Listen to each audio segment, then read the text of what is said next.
Thank you, everybody, and especially thank you to the presenters for being here and getting your presentation prepared for us. It'll be a learning experience for all of us. We still have quite a few members that I still feel, you probably still feel pretty new here, so we're thankful for that.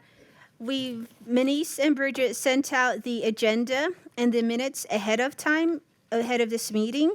I hope we all had the chance to review it. And with that, if there are no other changes to the agenda that we have presented before us, may I entertain a motion to approve the agenda? So move. Second. Stuart, you motioned, and Mark, second. Thank you. All in favor, say aye. Aye. Any opposed? If none, motion carries. Thank you very much. We will move on to the approval of minutes for the March 15th, 2023 meeting. At this time, can I entertain a motion to approve the minutes? Mark Thank you, second. Jim.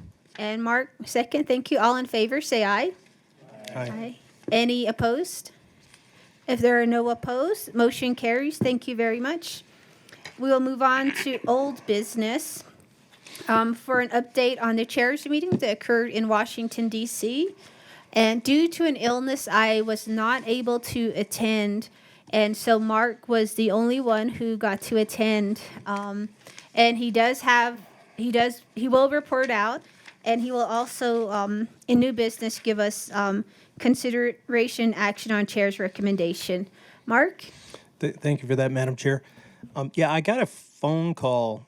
No, it was a text message. When I was in the Santa Fe airport waiting to go to Washington, D.C., notifying me that the chair is not available and that I would present. So I had to quickly scramble and figure out what we're going to say.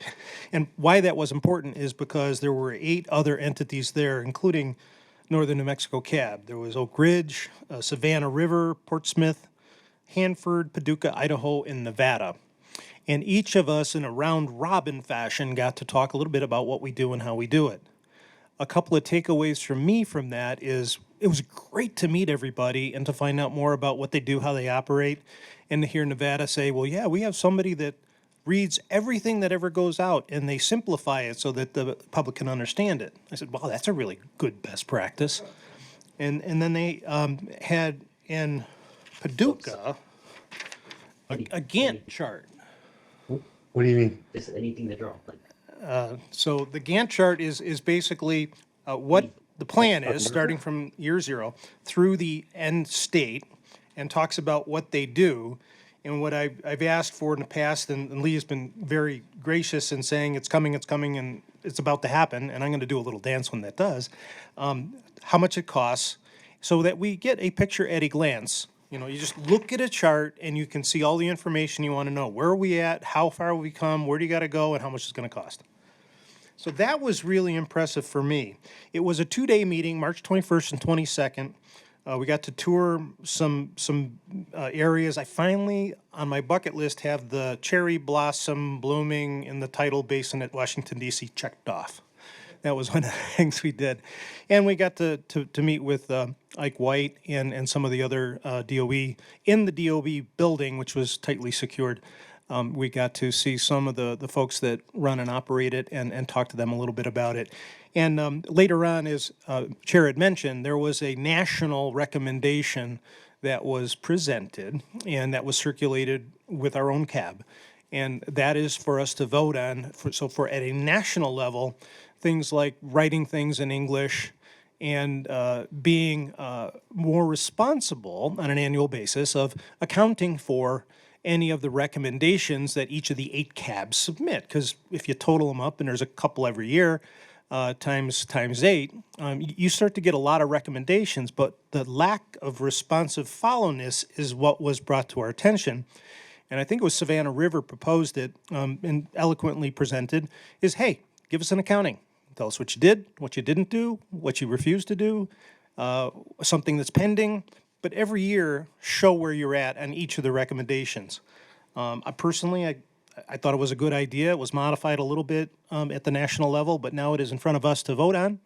And then the other recommendation was to say, hey, adopt that for your own cab. And I thought it was a good idea, so I took it, I modified it, and then I presented that. So that'll be another one down the pipeline, in addition to a couple of others that we have as well. That's all I have, Madam Chair. Thank you for the update, Mark.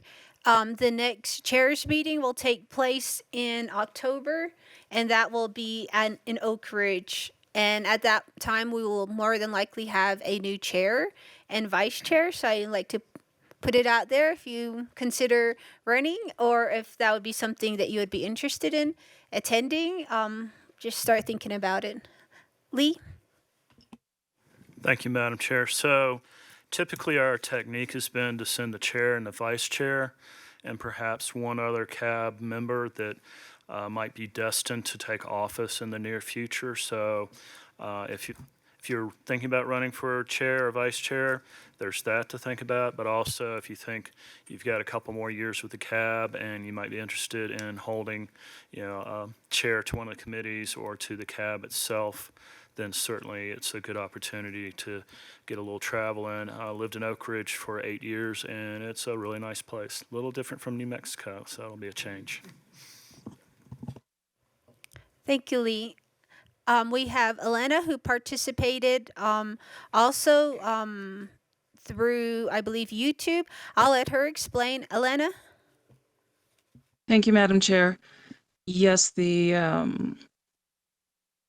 meeting was not originally meant to be hybrid, because I don't always have the resources or the capacity to travel, which is unfortunate because I would like to attend more of our meetings, and that's the good thing about hybrid.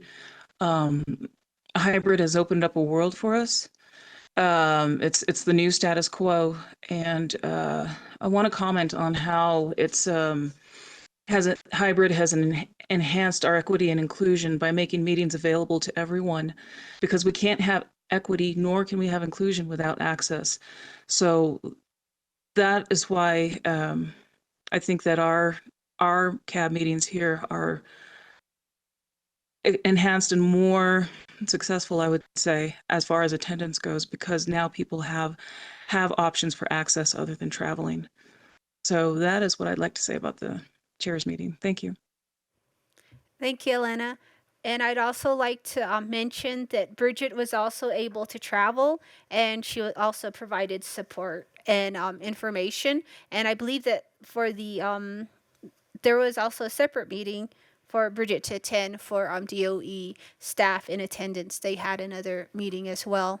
So thank you for attending and for the information that I'm sure you're going to implement here for our CAB. And we will next move on to, do we have any updates for your subcommittee? Mark, we'll start with you.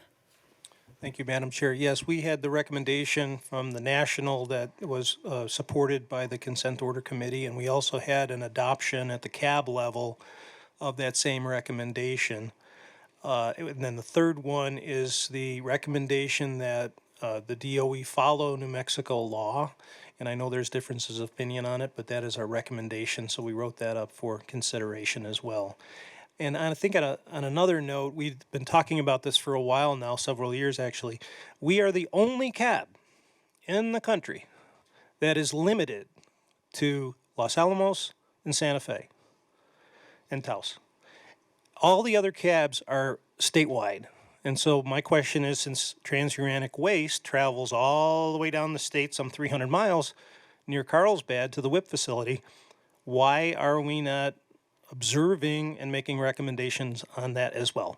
And I was told that that's under consideration and that's where it stands. But that'd be the other thing that we'd probably make a recommendation for in the future. Thank you.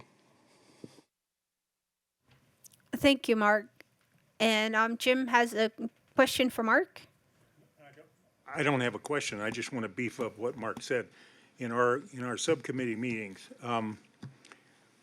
I really think that a strong consideration for statewide consideration is very, very important. When you consider where we are, and then you consider where WIPP is, for example, and all the discussion we've had since I've been on the CAB about the transportation of waste to WIPP and where it goes, and bypassing Santa Fe, for example. I would really like to see us get more involved in what's going on. And now with the new, I'll call it a recommendation with the HOTEC deal with the state, that just adds more to the issues that we would be dealing with, I think, if we had statewide representation. So I'd like to back up what Mark had to say. Thank you, Jim, for that information. Lee? So right now, our charter is bound us to Los Alamos. Certainly, I quite supported a wider breadth of membership. We would certainly entertain a modification to the charter itself to look at membership from within the WIPP corridor and the like. But the current charter, just in the future charter, will more likely not be focused solely on Los Alamos and Los Alamos EM issues. So it's kind of pinning you in. It's widening the spectrum as far as who can participate, and the department certainly doesn't disagree that those folks are affected by our shipments. But to be clear, it's just Los Alamos, and when WIPP was first established, the discussion happened down at WIPP with senior managers and the leadership in Carlsbad, and the decision was to focus on the county as the principal, and that they elected not to have a cab. So a little bit of a distinction there, and I'll let Mark build on that a little bit later when he gives his presentation if he seems fit. Can I just add to your comment? Sure. Since Mark and I and Patricio are a part of the charter subcommittee, and when we began to look at all 175 pages of the charter, consent order, it became pretty clear that I think we have a lot of work to do to try to see if we can't make some changes that are not dramatic but important. So I hope we can look at that. Excuse me, I used the wrong word, but it's more to do. Thank you. So we did update Appendix A, B, and C this year quite a bit and simplified them based on some of the discussions we've had. We're not ready to change the consent order, the heart of the document, quite yet. We're in settlement and negotiations on a suit with the state of New Mexico, and until that's over with, our hands are kind of tied on that one, so apologies. Thank you. Elena, did you want to provide an update on your subcommittees?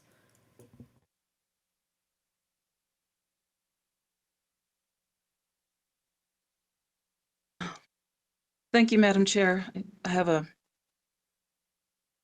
my assistant with me this afternoon.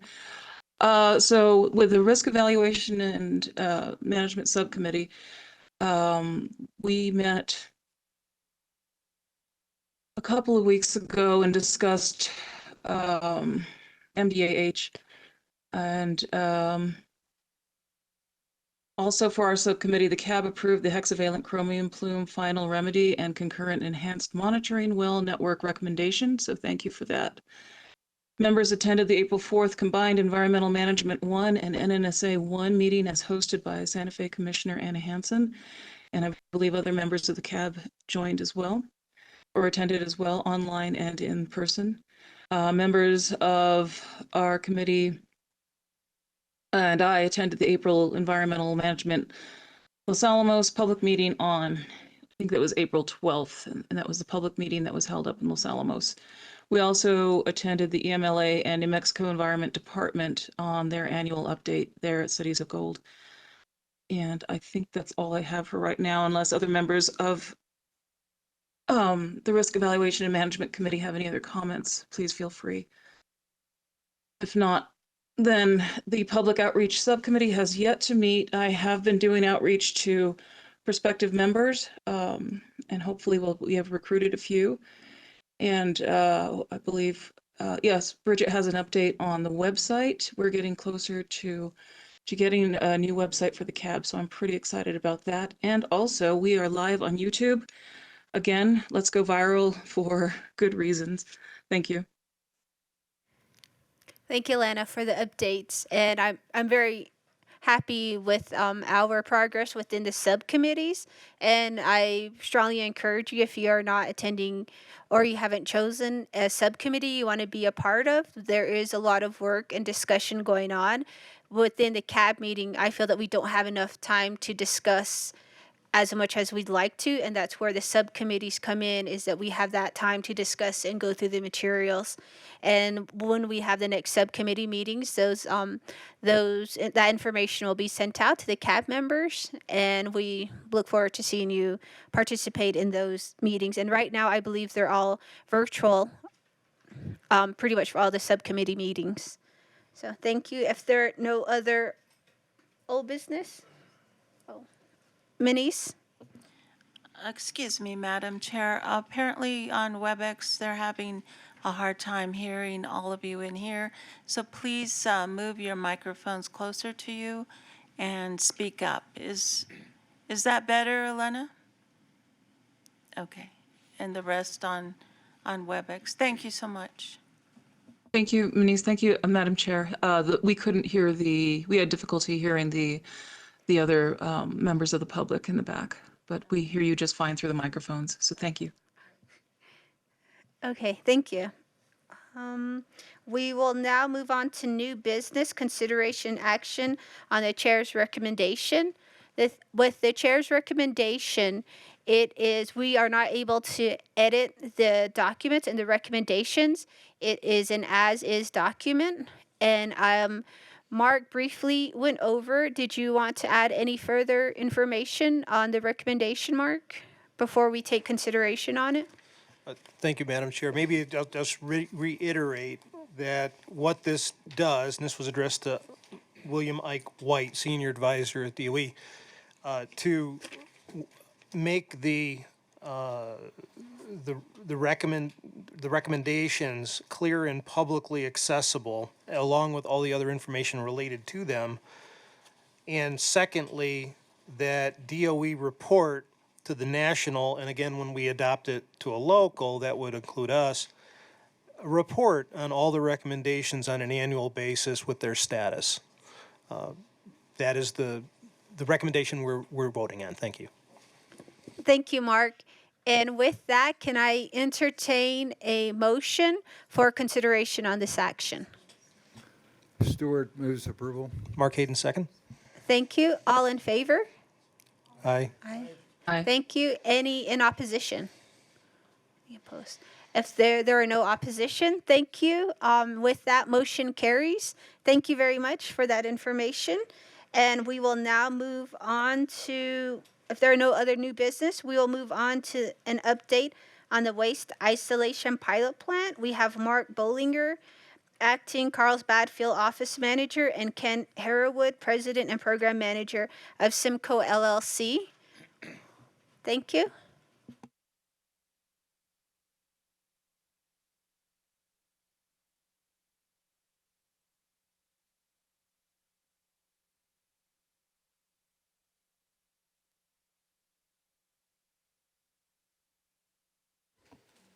Thank you, Bridget.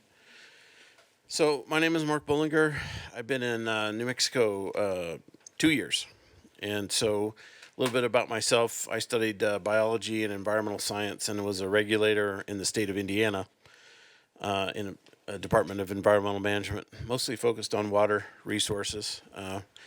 Did some research from Procter & Gamble, and then have been with the department 31 years very soon. I started with EM when it was very fresh, and EM had just started.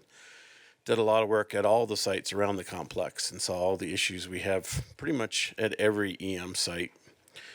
And then went off to the Office of Science for a while and did the fun things like study neutrinos with the interesting projects that we build there, and lots of interesting things there for about 14 years. And then in the dark of COVID, my wife and I loaded up the truck and we headed to Carlsbad.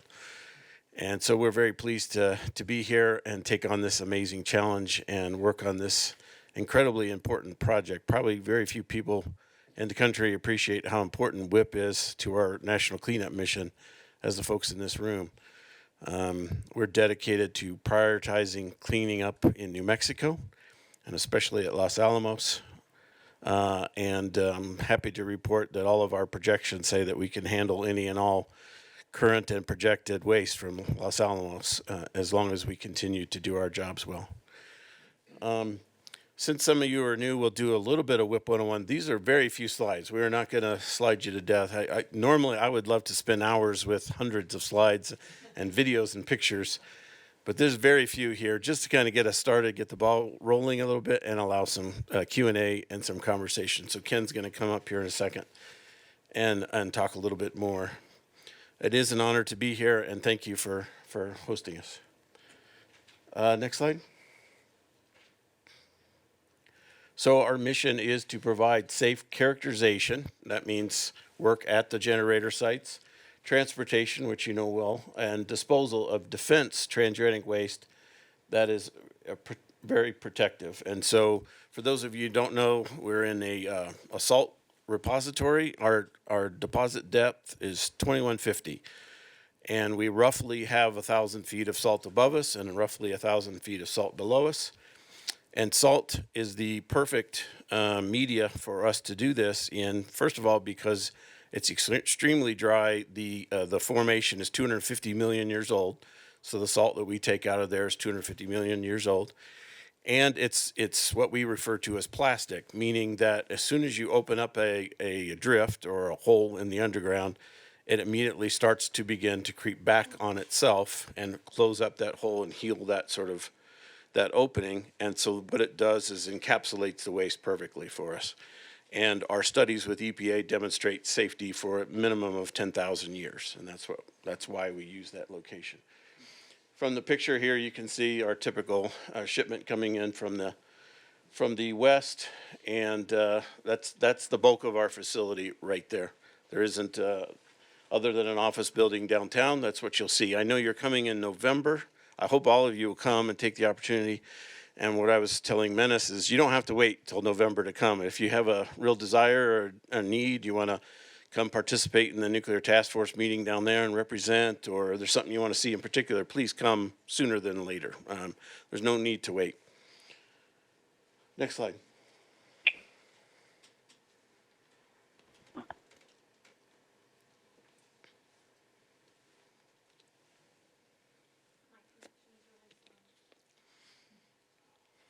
I'll take the opportunity to describe what we have. You can see barely on that picture the surface facilities that you see in the picture here, and then our operating depth at 2150, and we have a maze or what we call panels of where the waste are disposed underground.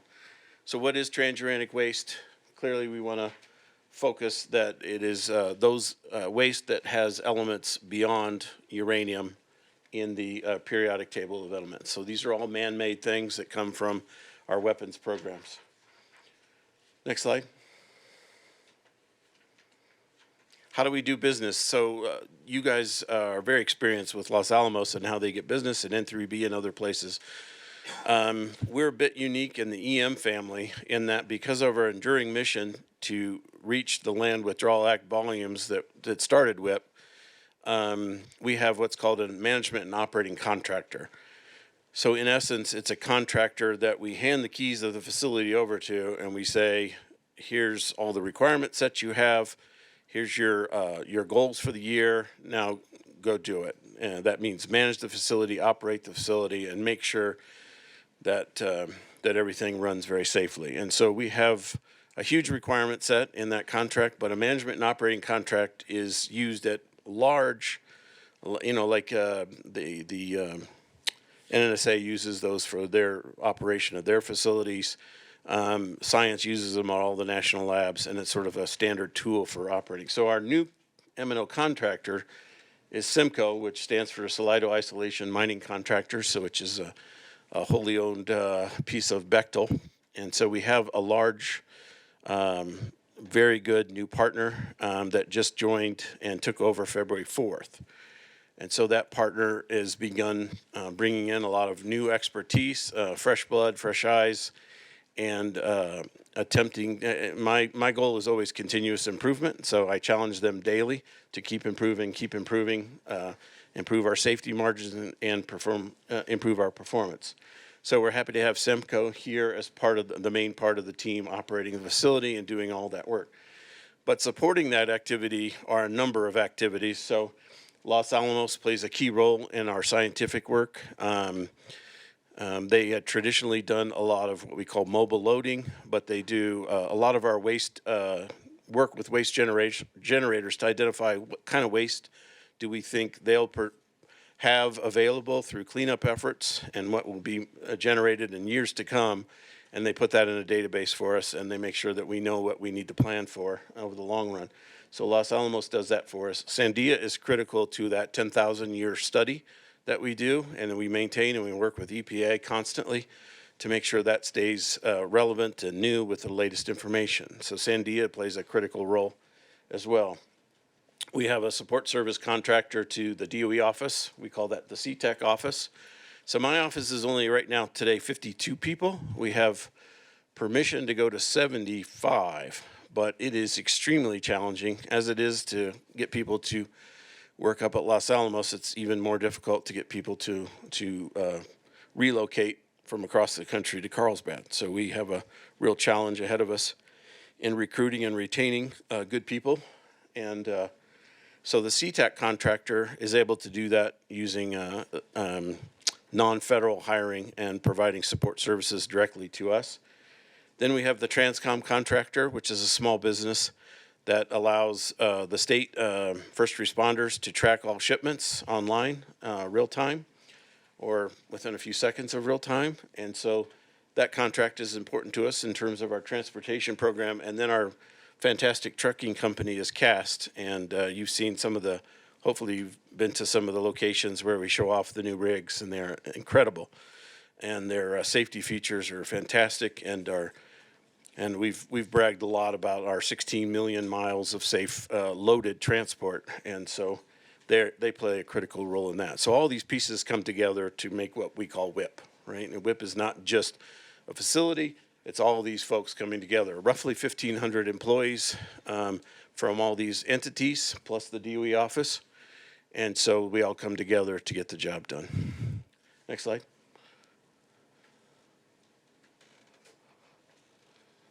Okay.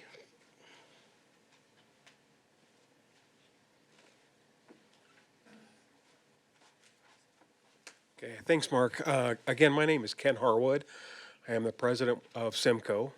A little bit about my background. Right out of high school, I joined the Nuke Navy. I spent 8 years in the Navy. And then when I got out of the Navy, I worked in the Department of Energy at multiple sites, at Rocky Flats, Idaho, Savannah River site, just about all of them. My last job before I came here was at a different pilot plant. It was at the Pueblo Chemical Agent Destruction Pilot Plant in Pueblo, Colorado. So it's very much a high hazard environment. We were destroying mustard agent rounds from the 40s and 50s. But that's a little bit about my background. We've been in Carlsbad now, my wife and I, for 6 months. We just started early, just almost 6 months. We started transition in early November. As Mark said, we took over on February 4th. So that transition process, I'll talk about that a little bit. We brought on to SEMCO about 1,000 employees. So roughly 99% of the existing workforce stayed with us. We did have some people opt for retirement at that point, and then the incumbent actually relocated some of their senior staff to other sites. But most of the employees stayed with us. We do have also about 300 or so subcontractors that support us in different environments. Also during transition, we had a heavy lift. When you take over a project like this, there's a lot to do in a short time frame. The people was really the most important thing. We wanted to make sure we made the first payroll. So the other thing we had to do is go through about 5,500 policies and procedures, plans. We didn't, most of those, we went through a process we call blue sheeting, where we looked through it, made sure it could still be used under the new contract. In most cases, they could. In some cases, there were different contract requirements for the incumbent than there were for us. We had to make some minor tweaks with those. The rest of the procedures during their annual update will get rebranded and updated as necessary.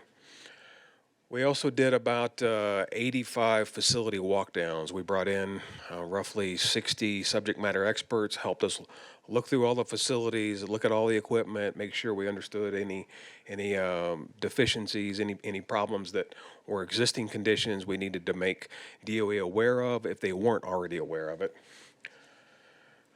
And that was the transition that we went through. We finished in 87 days, so just a little bit short of our commitment for 90 days to have it done. And we're excited about moving forward.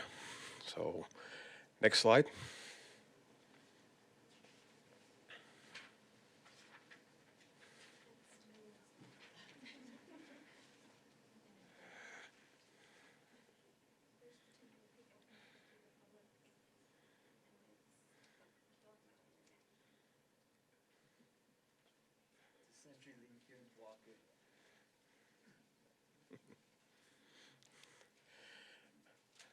I think I know what it is, so I can start talking to it.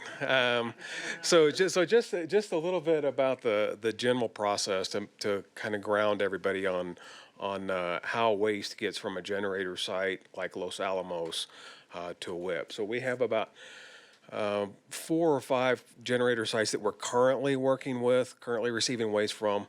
The generator site is responsible for packaging the waste and treating the waste.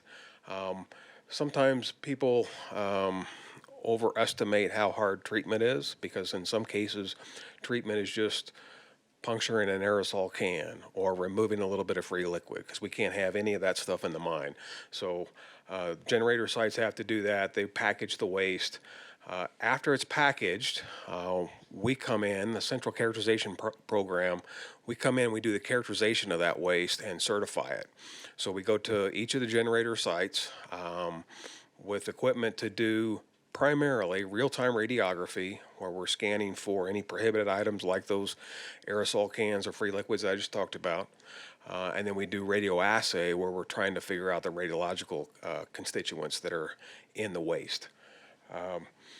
After the waste is characterized and certified, our folks we have a mobile loading team, about 18 to 20 folks that are very highly qualified in loading the TruPack 2 containers. They go to the various sites, they load those containers for us, certify the shipment. Then it goes to cast specialty transporters. So that's the contract that Mike talked about, or that Mark talked about, and they transport the waste to WIPP. Once it gets to WIPP, it comes back to us. It's a very detailed process that we'll show you when you come down in November, of offloading that waste, getting it out of the TruPacks, getting it down in the mine, and placing it in currently in panel 8. So, next slide. So this is another representation of the mine, and I'm gonna step away from the mic. I'll try to speak up for those online, but these are the panels where we dispose of the waste. So starting here is 1, 2, 3, 4, 5, 6, 7, 8 are the 8 panels. Each panel has 7 rooms, and those rooms are 33 feet wide, 300 feet long, and about 13 feet high. So it's a pretty big room that we put waste in, and it takes us, in our current shipping schedule, about 2.5 years to fill a panel. And we just started on panel 8. These purple marks kind of show where waste is. So we just started on panel 8, room 7, and we will work our way out of that panel. So that's the last one that we're currently permitted for, and as it says on the bullet there, we're mining drifts to get to panel 11 and 12. So in this area, we're mining. This was west in our mine. And then panel 11 and 12 will be down here, and they'll be the same design as these. They're replacement panels, and it's for 9 and 10. 9 and 10 originally were envisioned to be this area. This was 9 and this was 10. Between the panels, we were going to back out. When we had the event in 2014 that resulted in some contamination, we just closed that off rather than try to recover it and reuse it. So, so 11 and 12 will replace 9 and 10. That's the plan.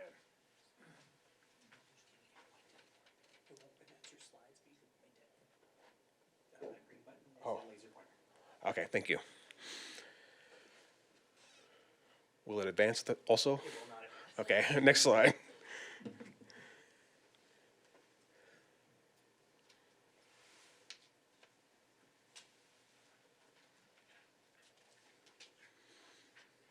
Is it SSCVS? Is it the? Okay, so we're in order to increase the airflow in the mine, we're adding a new ventilation system.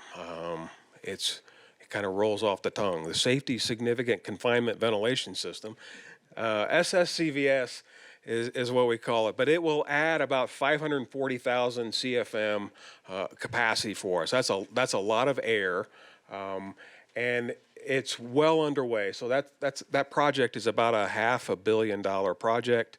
There are 3 main facilities in it. Overall, we're about 80% complete. The filter building is about 75% complete. The salt reduction building is about 90% complete. We expect to start commissioning in that later this year. And then we do have a fab building that's already complete.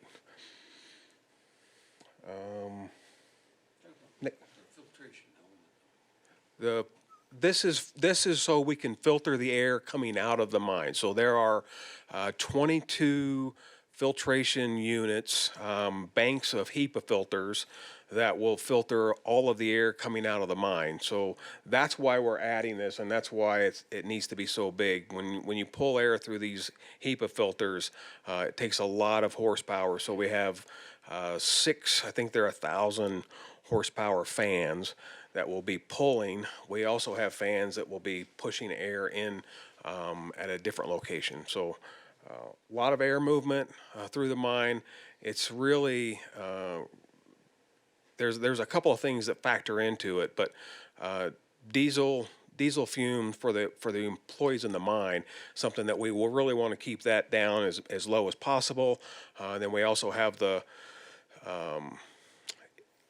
fact that there may be, if there's ever contamination, we want to be able to move the contamination away from the workers and through the filters. So, yeah. Simple question. Where does the air go when it comes out of the mine?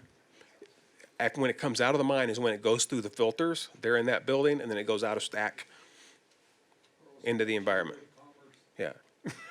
No, it goes out of stack. It's monitored, but it goes out of stack. Okay, thank you. Next slide. So we have another capital asset project that we're doing in conjunction with this, and it's sinking a new shaft.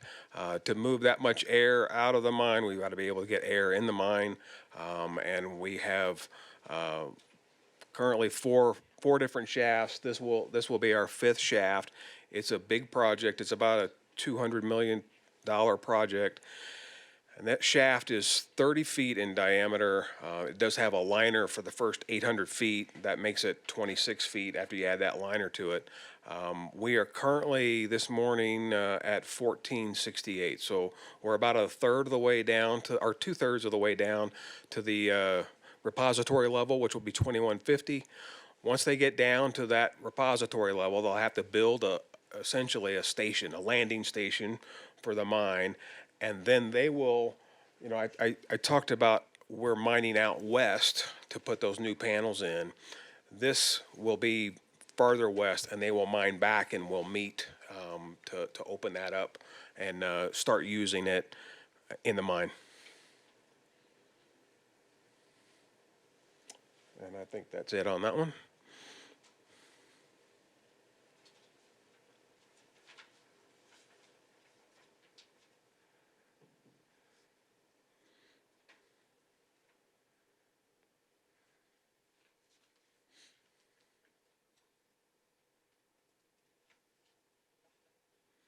Wow, that's crazy slow. While we're waiting, I wanted to remind everybody that the trip that we have planned to WIPP will be on November 7th, and to get with Manice and Bridget so they can make arrangements and for the planning process, because I'm sure there's going to be a lot of questions. All right. The travel will be on the 6th, and the tour on the 7th.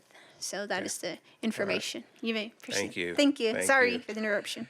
So these priorities are a subset of EM1's priorities for 2023. These are not all of them, but these are the ones that have the most impact on us. EM1 is Ike White. Sorry. We need to commence commissioning before the end of the year, and I mentioned earlier we're going to start that probably in November. We think we'll be in position to start commissioning in the salt reduction building as part of the SSCBS. Complete the utility shaft down to 2150. We're well on schedule for that. I think in the last 2 months we've been doing about 250 feet a month, so it won't be a challenge, shouldn't be a challenge for us to get to 2150 before the end of the year. And the other one is to complete 400 shipments while also making sure that Lannel doesn't have any backlog. So right now we're probably already 220 or so. So we're feeling pretty good about our ability to hit 400 for the year. The other thing that's on there, the permit modification request. I think everybody knows that we're going through a 10-year permit renewal. Mark and I, as co-permittees, submitted our comments back to the state just late last night. So that process will be continuing through the rest of the year. Next slide.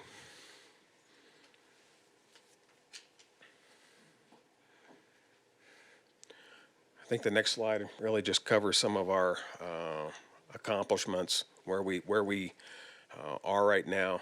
And I think the total shipments that we've received, well over 13,000 since 1999 is when we received the first shipment. Mark mentioned we've now gone over 16 million loaded miles. It's about halfway to Carlsbad from here, I think. We have about 270,000 containers are contact handled, and I don't know if there's any question on a difference between contact handled and remote handled. They're just what they sound like. Contact handled means you can put your hands on it, you can move it around. Remote handled requires remote manipulators or more shielding, so that because of the higher dose rate associated with it. We have not received a lot of remote handled waste. From a percentage split, about 96% of our waste is contact handled, only 4% is remote handled. So you see that we're under 800 containers are RH containers. But one of the things that's most significant for WIPP is how we play a role in the whole complex cleaning up these DOE sites, including Los Alamos. So we played a part in receiving waste and helping close 22 sites. Now, most of those were smaller sites, but some of them were not. Rocky Flats was a pretty big site that couldn't have been closed if it were not for WIPP. Lannel is the same way. Well, we won't be able to clean that legacy up if WIPP is not there doing its job. Next slide. I think that might be it. Thank you for your presentation. We will now take questions. Patricio, we'll start with you. Thank you for that awesome presentation. I just got a question on the shaft. Approximately how long does it take to build the shaft and to reach down to that 2150 feet? So I don't know about the start of the project, but when we got to the project, they were at 800 feet, and we're at 1468 now. When we were doing the first 800 feet, it required us to put the liner in, and below 800 feet, it's just bare. You have the salt walls, if you will. So it's going much faster now. That first 800 feet was quite a bit slower. I don't know if you have a date for. It goes a few feet a day early on when you have to do the liner, and now that we're past the liner into salt that is easy to get out, it's up to 7 feet, 8 feet a day. Great. And just one more follow-up question to that. Does the shaft, I was thinking of a shaft similar to a well, does that the shaft decrease in diameter as you go down? No, or it does does it stay not. the same? It stays the same. Stays the same. Same diameter all the way down. It's a big hole. Great. Okay. Great. And also one more question. For the rooms 9 and 10, I was thinking about the ones the ones that were shut down. If we were to have another leak in one of the drums, would that cause us to shut down some additional rooms? So that would completely depend on where it was and how significant it was. So it's hard to say definitively that it would. I suppose it could, but it really matters where it happens and what kind of levels you see. Great. Thank you. Stuart? This is a question, I think, for Mark. You said something really important to the people here at the first of your presentation, that you had the capacity to accommodate all the transuric waste from Los Alamos Correct. without more shafts other than 11 and 12? No. The panels need to be continued to be built. As I said, the salt collapses on itself. So what we have to do is what we call real-time mining. If it's hard rock and we could have mined it out, we would have mined it out back in the 90s and then filled them one by one.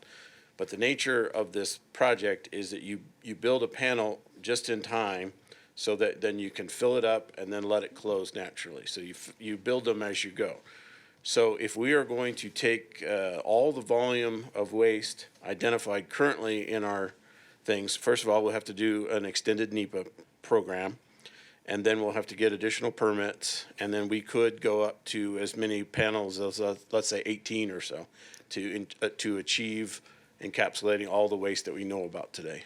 So basically, between Lannel and the other sites, you cannot accommodate all that waste unless you expand WIPP past panels 11 and 12. Unless we build out the rest of the panels that were always contemplated in order to achieve the full volume. Have those panels been permitted? No, you permit them as you go.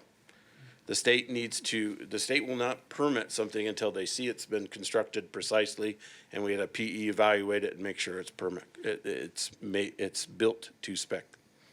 Well, locally, there's a lot of controversy about this permit modification that's coming up, and I don't expect that to go smoothly in terms of NMED wanting to have more control over WIPP. That's just a comment. Well, Not a we have question. submitted comments in the last 24 hours, and we are very hopeful that we have responded very positively to NMED to make positive changes to the language as is that achieves their goals, because by and large their goals are the same goals as ours, and therefore we can work amicably through the negotiation process to get through on all of the issues. Thank you. Mark? Thank you, Madam Chair. Either one of you, I'm going to try to frame it first and then ask the question. Question is following Stuart's comments about capacity. And I understand it's a moving target with real-time mining, and it's a build as you go.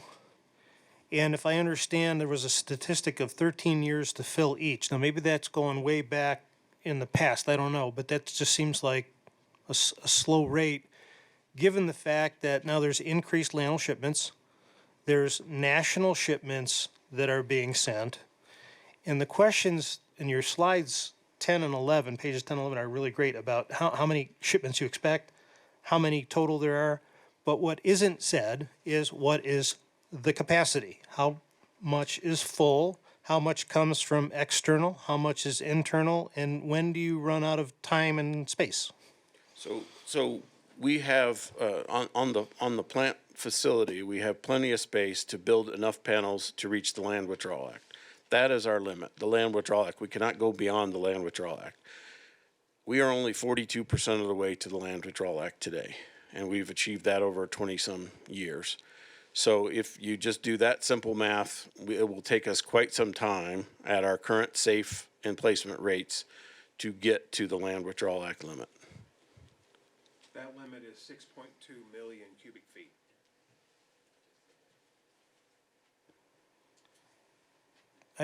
The related question I have, and thank you for the answer, by the way, is there any conclusive study that shows that the continued fracking near the area in the Permian Basin by Carlsbad has or does not have a seismic potential effect on WIPP?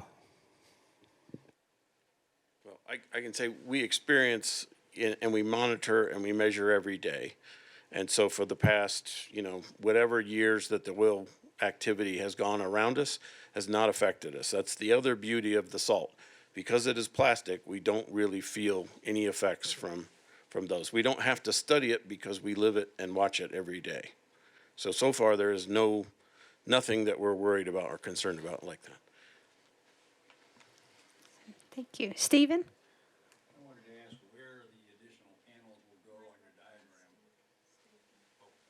Sorry, I wanted to ask where the additional panels will go on your diagram, on your layout? They will go out to the west. So when we showed those panels on the right side of your screen, that was south in the mine. So they will all be down to the west. There'll be another access tunnel that'll go that way? We are and then panels off the we are side? mining the west mains right now. So there's multiple drifts in between the panels. So we're mining the drifts out to the west now to access where those panels will be. And we, as Mark said, the permitting process associated with the panel, there is kind of two steps. We can't start to build the panel until NMED approves it, and then after we build it, they have to come in and certify it before we put waste in it.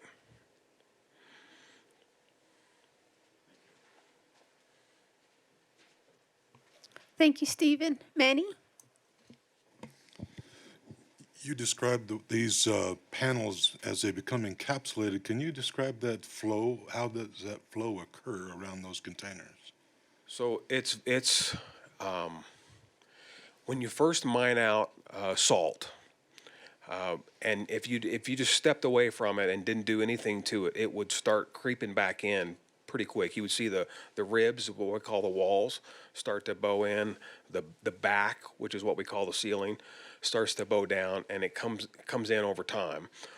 What we do to make sure that it stays open long enough for us to place the waste, because that's 2.5. We kind of do just in time mining. It doesn't make sense for us to go mine out all these panels and then wait for the waste because they would start to close in.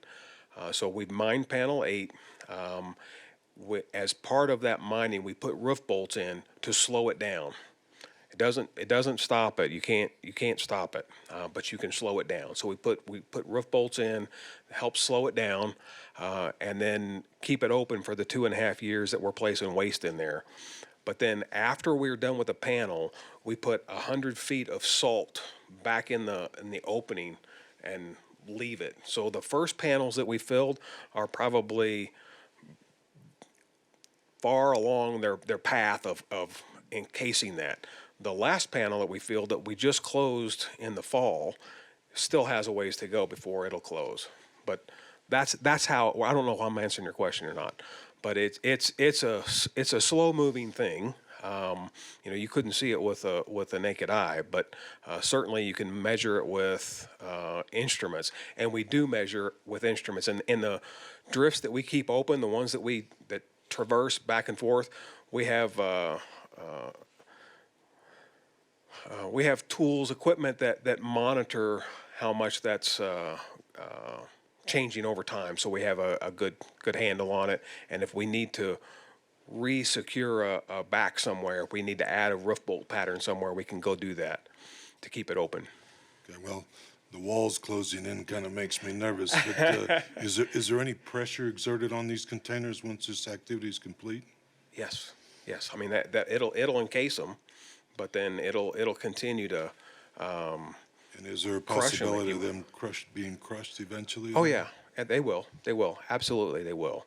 But Mark talked about the fact that we've done the analysis and done the performance assessment to ensure that it would safely hold that waste for up to 10,000 years.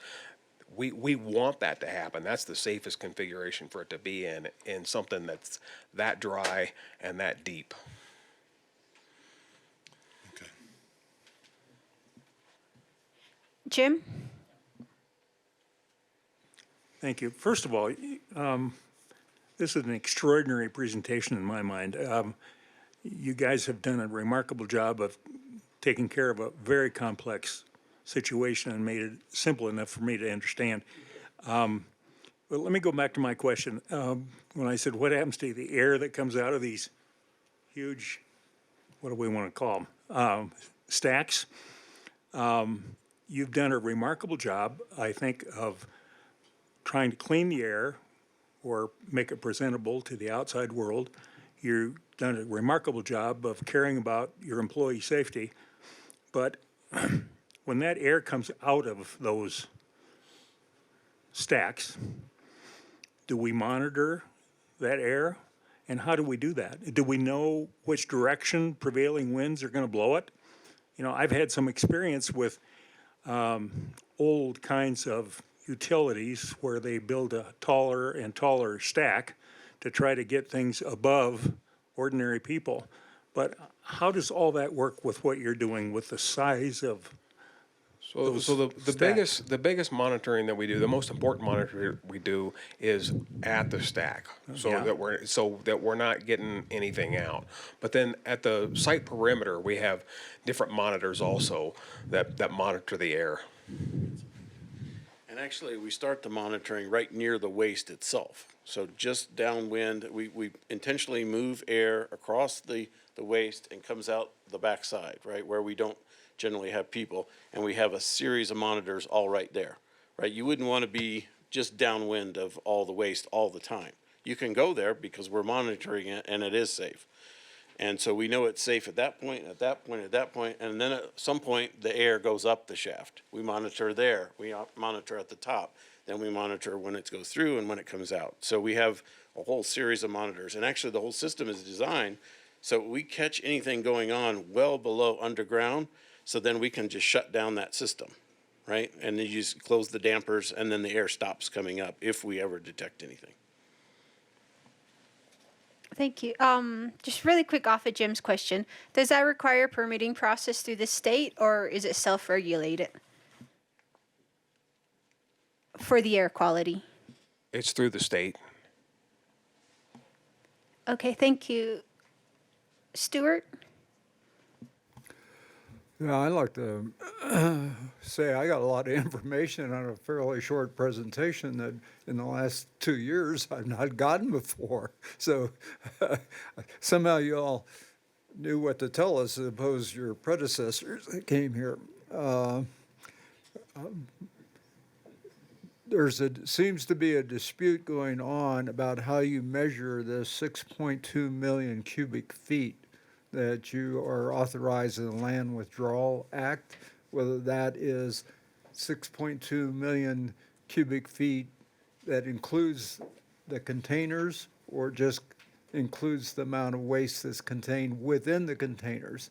And that was one of our last meetings that WIPP was discussed about a year ago. That was in play. Where are we on that? Is that going to be resolved by DOE solely, or is that NMED issue? I don't know the volume of record decision as well as you do. It was made by a judge in New Mexico who determined I believe it's the inner containment volume is the volume of record. So that has been determined? Yeah, that's been settled. Okay. Can you explain that to me now? So I'll take a stab at it. Part of the reason that we need more panels than what we originally envisioned is because originally we thought all of the waste would be in 55-gallon drums. So we knew what the footprint would be. But because we are going extra cautious on transportation, we want to make sure that we don't put a drum that has suspect integrity on the road. So instead of shipping a drum, we might choose to put that drum in a standard waste box and have 4 drums in it. So those 4 drums are the volume of record. That's what counts against our record. But the standard waste box is what we dispose of, and the standard waste box now has a lot of air, if you will, in it, so it's not as efficient. So because we've done some things to improve the transportation safety, it's actually causing us to need to open more panels in the mine because we need more space to put it. Okay, thank you. And for Manny, being a Jayhawker from the University of Kansas, I suggest you go to Hutchinson, Kansas, which is totally undermined by the Curry Salt Company and so far hasn't collapsed.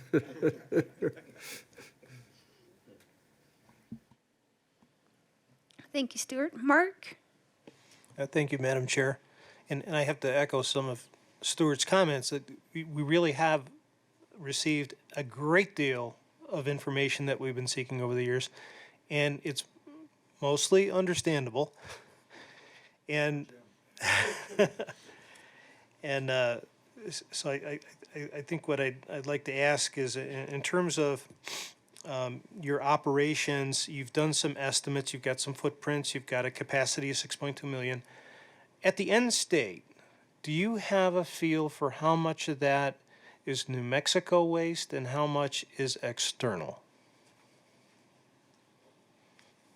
I think the total projected waste from landfills is well less than 10% of the total volume, right, Mark?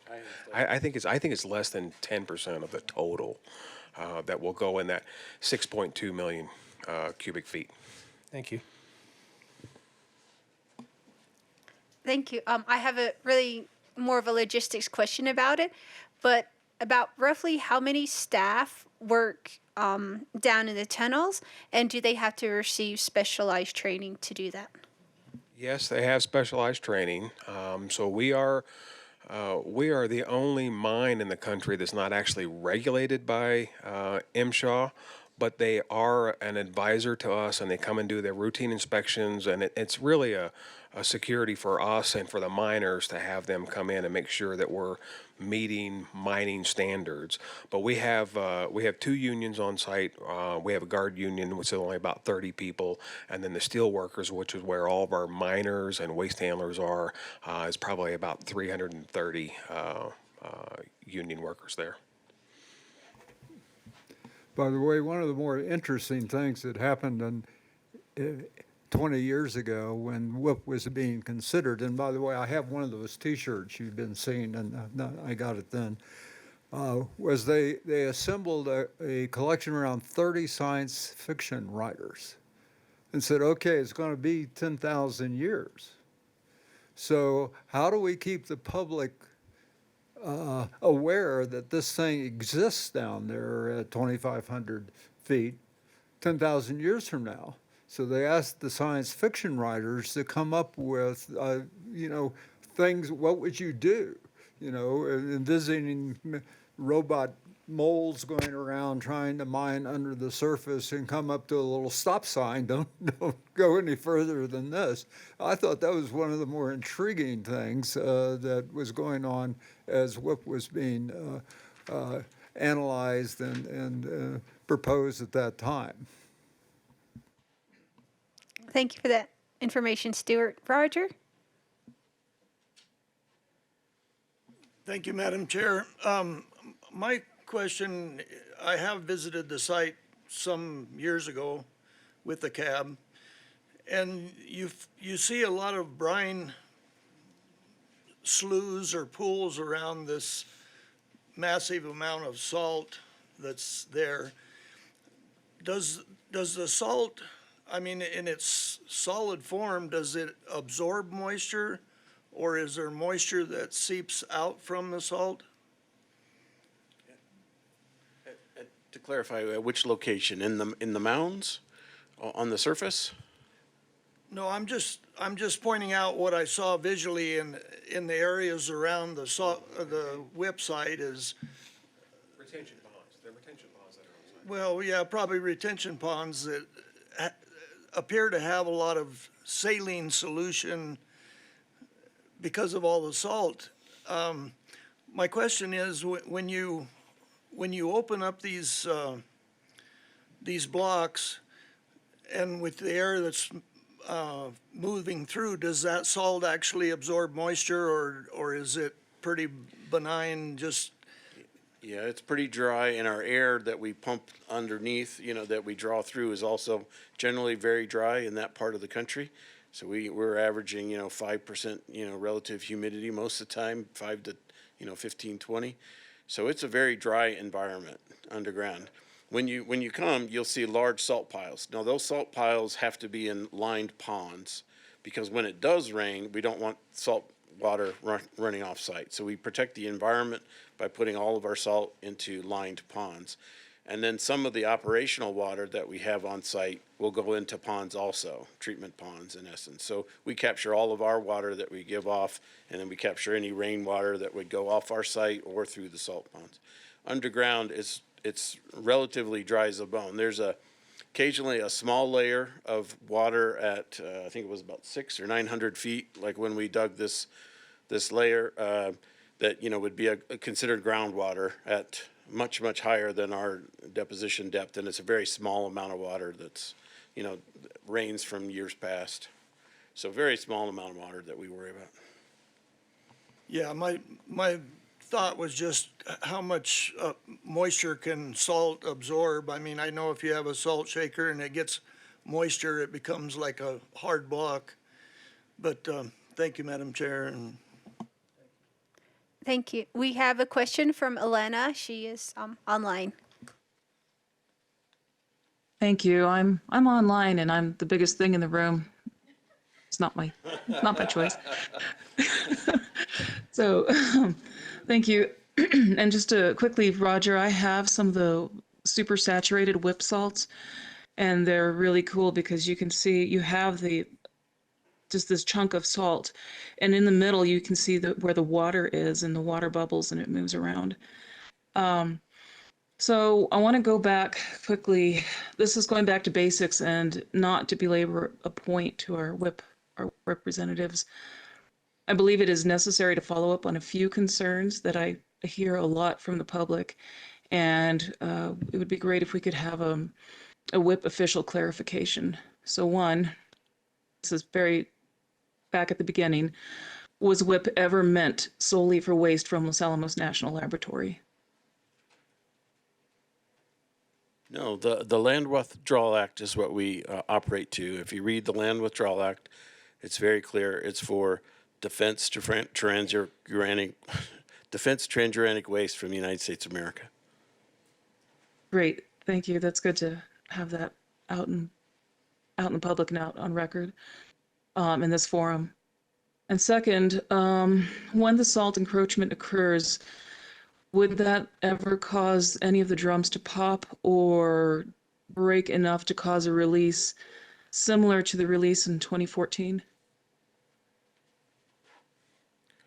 We wouldn't see anything similar to what we saw in 2014, but the drums and the waste will collapse and be crushed with the pressure of that. So the way we close a panel, when we finish mining a panel, we put up a hard wall at the entrance of that. We put 100 feet of salt in the drift that went to that, and then we put up another wall. So if that happens, it's going to be contained within that panel forever. I don't know if that answers your question, but it wouldn't be, it's completely cut off from the rest of that ventilation system that we've been talking about. It's completely isolated. That's why we have to do that 100-foot wall between that waste and the rest of the mine. Great. Thank you for that. And one last question that I've heard recently. So I heard that there was contamination in some of the shafts. However, that contamination mentioned was not necessarily transuranic contamination or anything that was released from any drums. Can you clarify what that contamination is, or if you? Never heard of such a thing. The area that we do have contaminated underground was contaminated by the events of 2014, which was transuranic waste. Great, thank you. And I'm not sure what the contamination was referring to. It wasn't specific. This was brought up in another public meeting. And so I wanted to bring that up again while you were here to help with that clarification. So I really appreciate your time and your presentations and your engagement. Thank you very much. Thank you for your presentations. I'm sure when we have our field trip out there, we'll have a full day's worth of questions, and especially when we see the facilities, I'm sure we'll have more questions and we'll come up with more questions from here till then. But with that, if we have no further questions, we will now, we'll be ahead on our schedule and we'll take a break, and we will return at the same time. Okay, we'll return at 2:45 for a presentation by David and Kevin. Thank you. Thank you. We want to make sure you come down too as well. We have to get you in the underground because of the MSHA laws. They're going to ship huge. But there's plenty to see on the surface. There's plenty of all the waste handling activities, the new massive facilities where we ventilate the air and everything. So I encourage you to please come. Okay, definitely. I'm looking forward to Alex. I was tempted to go on the last. I'm a newbie in the commission. What happened in 2014? 2014. Very good. Thank you. A drum that had been improperly packaged and was disposed of in the mine. Right. It was in an open panel. It was one that we were currently placing waste in. And it described his program of working exploded. Well, it ruptured and released contamination. And because that panel wasn't sealed off, it spread it in the mine. Now, not gross levels of contamination, not anything that would, be a harm to human health. They didn't irradiate themselves and die immediately? It wasn't like erosion? No, not at all. However, the mine was always intended to be operated as clean. So we responded, the way we should in a case like that. So very cautious, very, very controlled return to work. It took 3 years for us to recover and get back to receiving waste again. But a portion of that panel wasn't used at all, and then the rest of that panel, an abundance of caution, while we were placing waste in there, the operators had to be in protective clothing and respiratory protection. We just went over the top to make sure.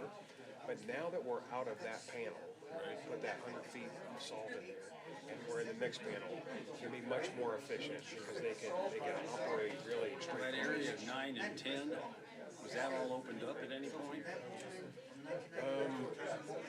Get a map. Yeah.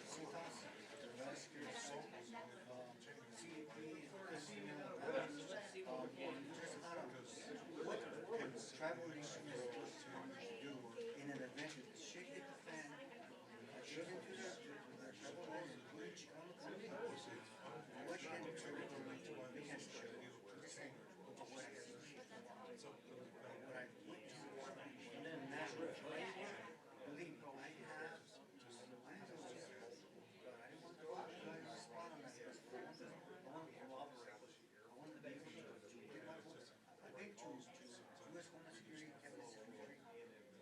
Washington DC back and forth.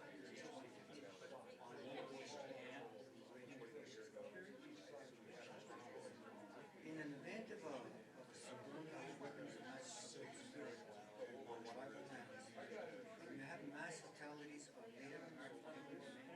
What is the federal government going to do? You're sure hell ain't going to a tribal nation say, we're gonna bring in the CS-13, we're gonna bring in the RAP team, we're gonna do this. What is it for Native American people? That's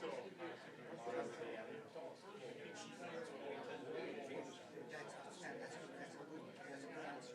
Because that's exactly what my tribal mission is. They want you to come on in. Not even the FBI, which is the final authority of weapons of mass destruction investigation. They're the key words. They even know they're not to scale. The FBI, they say it won't happen. I get it. So you see, that's the kind of discussion from a tribal nation, they want to be able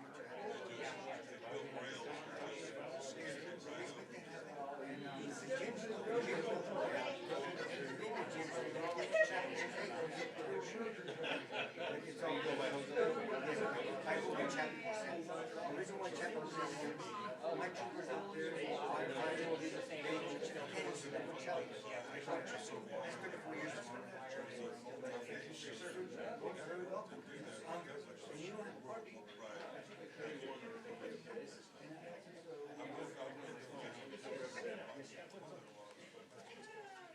Thank you, sir.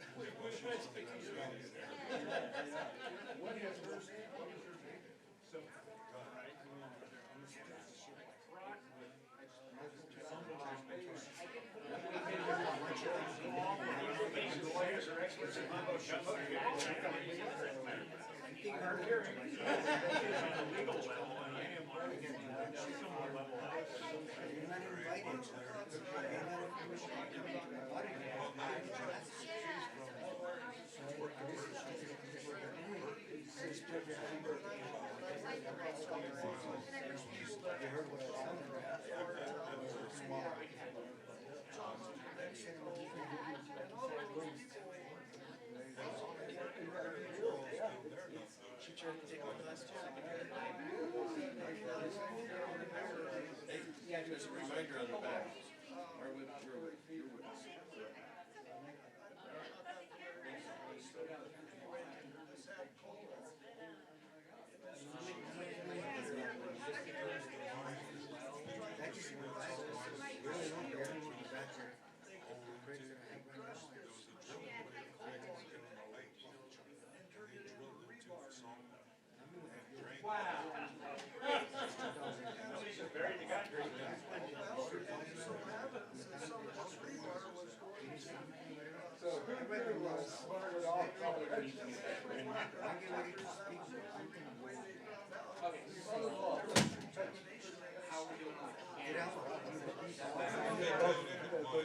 Make my way around. I was thinking I should get the door here and go around. Thank you.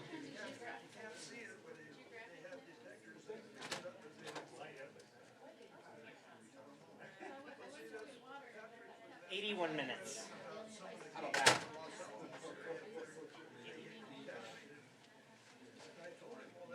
It doesn't, I don't think it gives you an actual time, it'll just show you the battery life. 272 minutes.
Gentlemen? Thank you. Try my best.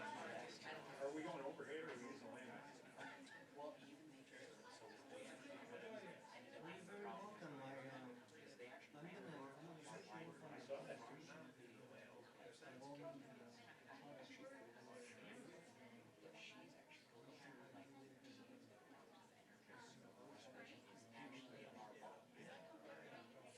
So that's what actually we're trying to do right now. I'm going to try to put some presentations on our own computer that we can just go right up there. Thank you. Technology's great when it works. Thanks for all your help.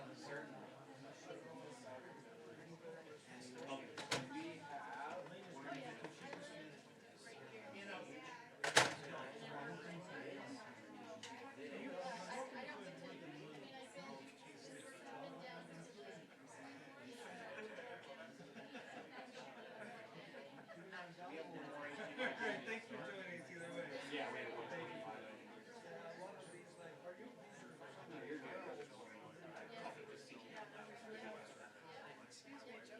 Ma'am. I wanted to introduce myself to you because you're saying that you know and I put I do, and so does my husband. Yes, I'd like to. Yeah, I hear I'm over. Yeah, he gave me my number. I play chess. Power strip, you stand power strip. Yes, yes. My husband says Sanchez doesn't. Been doing this for a really long time. So New Mexico,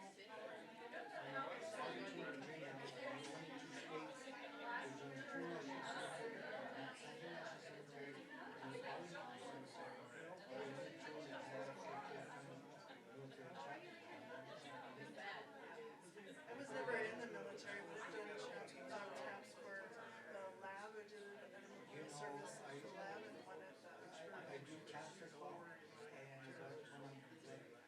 play the drums too. I'm learning it.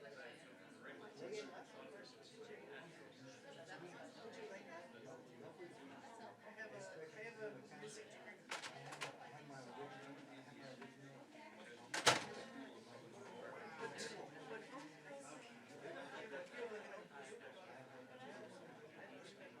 We have a box Stradivarius.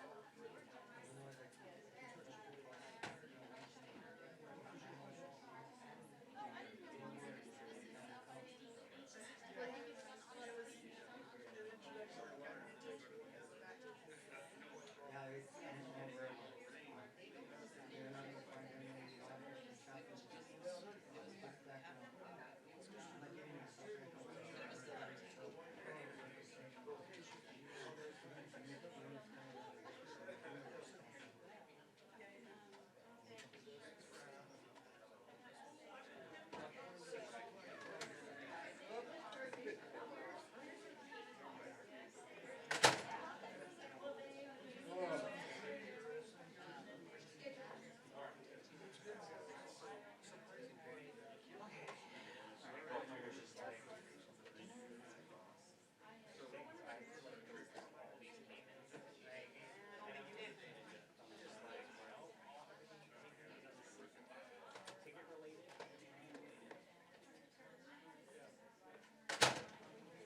Well, and that's what I was saying, when I worked at the fire department, sometimes got tested on locations and I thought I knew all the left sides.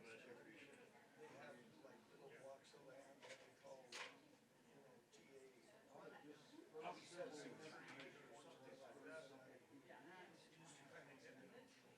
Caught by surprise because I thought I knew all the sides. Okay. Yeah, I had to jump on a secondary receiver, so I could ask, computers were actually WebEx and just the presentation and walk through some yeah. I've seen it.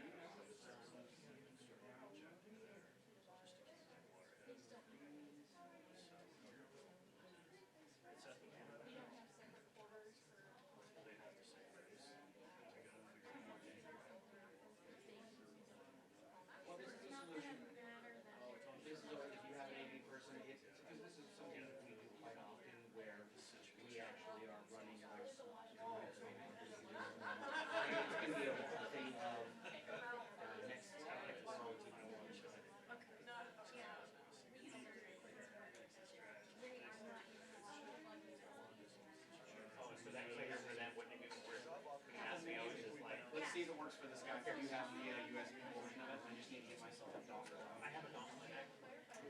Or you have one in there? That's the same exact dongle. I'm not sure. I need to switch sides. I have one back. In theory, this should be working. All right, I'll have to make sure they point this way. Yeah. Well, we can, if a presenter so decides that they want to do it themselves manually, we can give them, make it control it themselves. Okay, so that's, let me see if I can.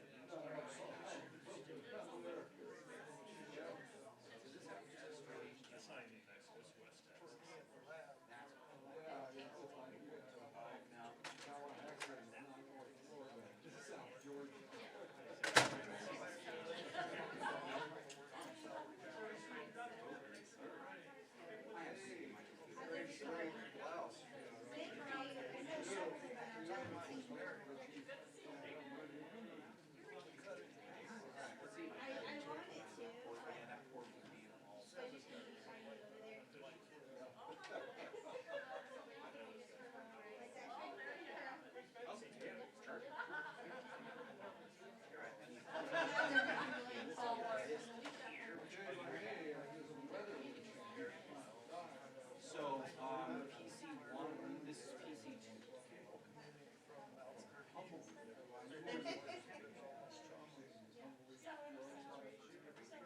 Looks like the Black Magic guys.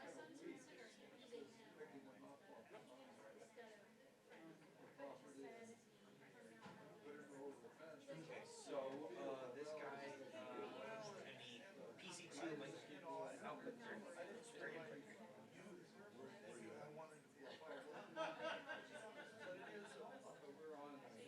Service industry, and, you know, if you're a person that cares about being there for people that are. Did you say we needed a battery? For that? Yeah, for the one that's on the chair that's the. I have batteries charging. Different training situations.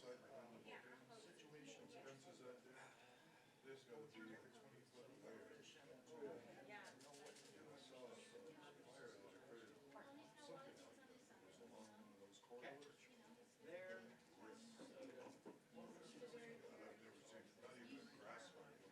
Drive from Springer to Blake. Bare field.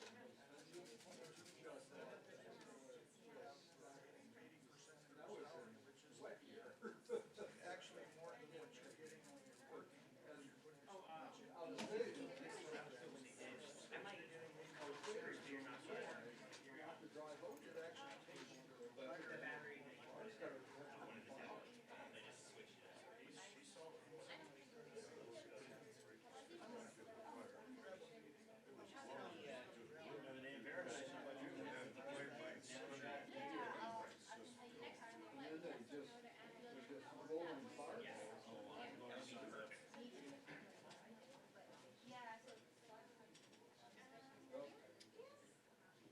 Who didn't put his chair on?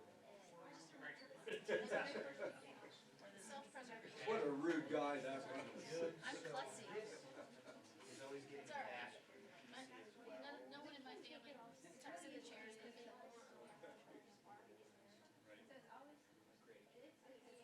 Okay, and then when they have a presenter up, I'm just going to be showing this on the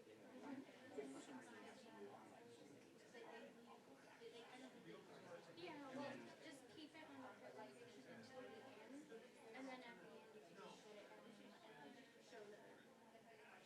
Okay. For the rifle, let's see if I was giving me a little interfacing problems. I might have to go back in and say do it again. Never mind, it's working. Yeah, I just wanted to keep it from someone going up to the screen again. That was just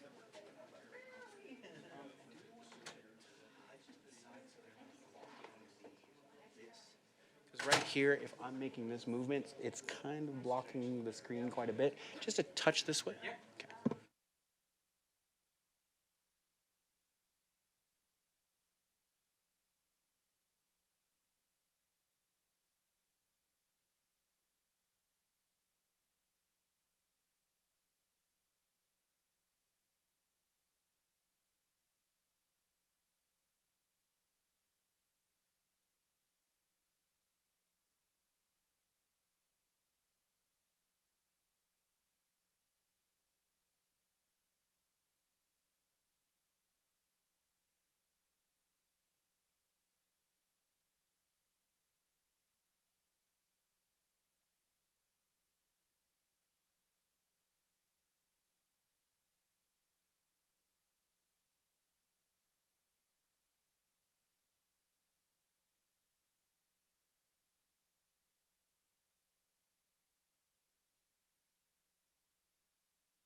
All right, folks, let's reconvene, please, and we'll get on with the next presentation.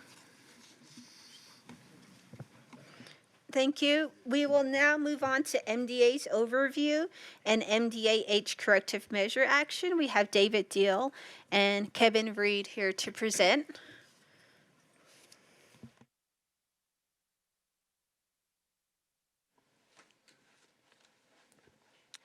All right, good afternoon. I'm Kevin Reid, and today we'll be presenting about material disposal areas in general, and then followed up with a more in-depth and detailed presentation about MDA, or Material Disposal Area H. So we got some slides prepared, so I'll just hold on a second while the slides get pulled up.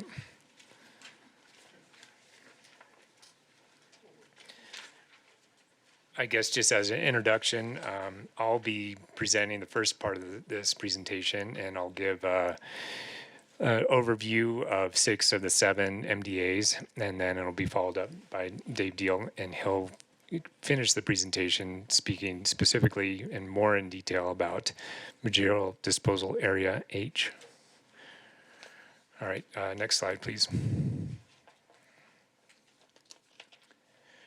Okay, so first off, for N3B, there's really 3 guiding mission statements, and that's number 1 is to protect water quality. Number 2 is to clean up the land, and number 3 is ship waste off-site. And we kind of had a primer to number 3 with the WIPP presentation earlier today, so appreciate that presentation.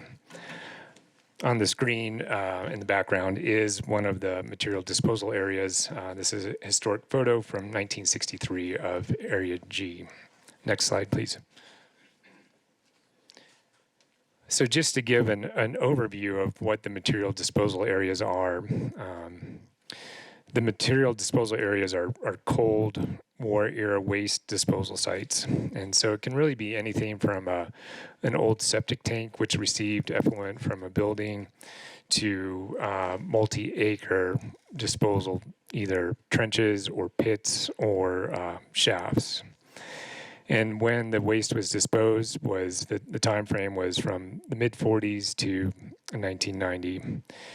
And the waste that was disposed in these areas includes both radioactive and hazardous waste materials. So the consent order has directed Los Alamos to perform additional investigation and remedial actions at 7 of the MDAs. And so I'll be speaking, like I said, I'll be speaking in general about 6 of them, and then we'll go into much more detail about the 7th.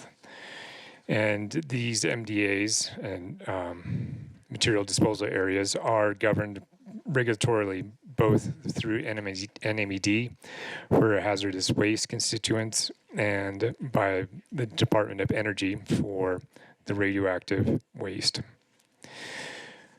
All right, next slide, please. Right. Yeah, the connectivity certainly improved quite a bit. Thank you. Okay, so the 7 MDAs are spread throughout the Los Alamos National Laboratory. And so there's kind of some groupings of these. And let's see if this... oops. Oh, is this a pointer? The green button up at top. Oh, yeah, got it. Okay, good. Okay, so there's the 7 MDAs are spread throughout the laboratory. So the first 2, Material Disposal Area A and Material Disposal Area T, are both located within TA21 on the northern part of the laboratory. And then MDA C is, well, I should say the next 4 are located within the laboratory along the Pajarito corridor. So that's MDA-C, MDA-H, MDA-L, and MDA-G. So these 4 disposal areas, and this is what's referred to as the Pajarito corridor in here. And the last one is material disposal area AB, and that's near the southern boundary of the laboratory, located between the Ancho Canyon watershed and the Water Canyon watershed on this southern area. Next slide, please. So one thing that I should just emphasize that applies to all these material disposal areas is that there are a series of protections that are protecting the MDAs. So very first, they're all contained within the property of Los Alamos National Laboratory, and that property is secured with fencing and placarding. It's protected from the public, and it's secured from solid contaminant transport through covers. So this just basically means that the waste is below ground and it's covered with an operational cover or other covers, depending on the waste site. Additionally, all of these sites are monitored regularly to ensure that contamination is not moving toward groundwater aquifers or to other potential receptors. So there's a pretty extensive groundwater monitoring network throughout the laboratory, and many of these wells are sited specifically around the material disposal areas to identify potential releases from the disposal areas. So on a monthly basis, each site is visited and inspected to verify that no damage has occurred to the existing covers, either through erosion or animal burrowing or by intrusive vegetation. If there does become vegetation is established, maintenance is performed, and basically mowing of the vegetation will occur to leave the sites primarily just with a low vegetation cover, as you can see in this picture. And this photo shows MDAH and some of the features. So there's placarding of warning of the contents. There's barbed wire preventing access or entrance to these locations. And then the vegetation is inspected and maintained. And then additionally, there's maintenance. There's a maintenance component too. So if we do identify if there is excessive erosion or if there is some sort of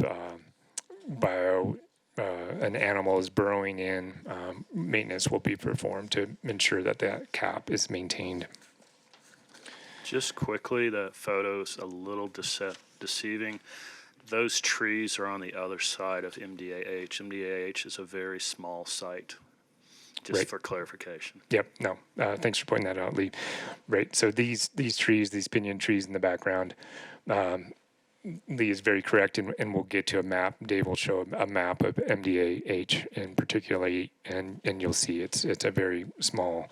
So we're seeing through one side of the fence to the other side of the fence, and the trees are on the other side of the fence. Thanks for that clarification. Okay, next slide. So this next series of slides, I'll go through just a very general overview of 6 of the 7 MDAs, and basically talking about the history of each of the MDAs, as well as the contents of waste that are stored there and where they currently are in terms of status regulatorily.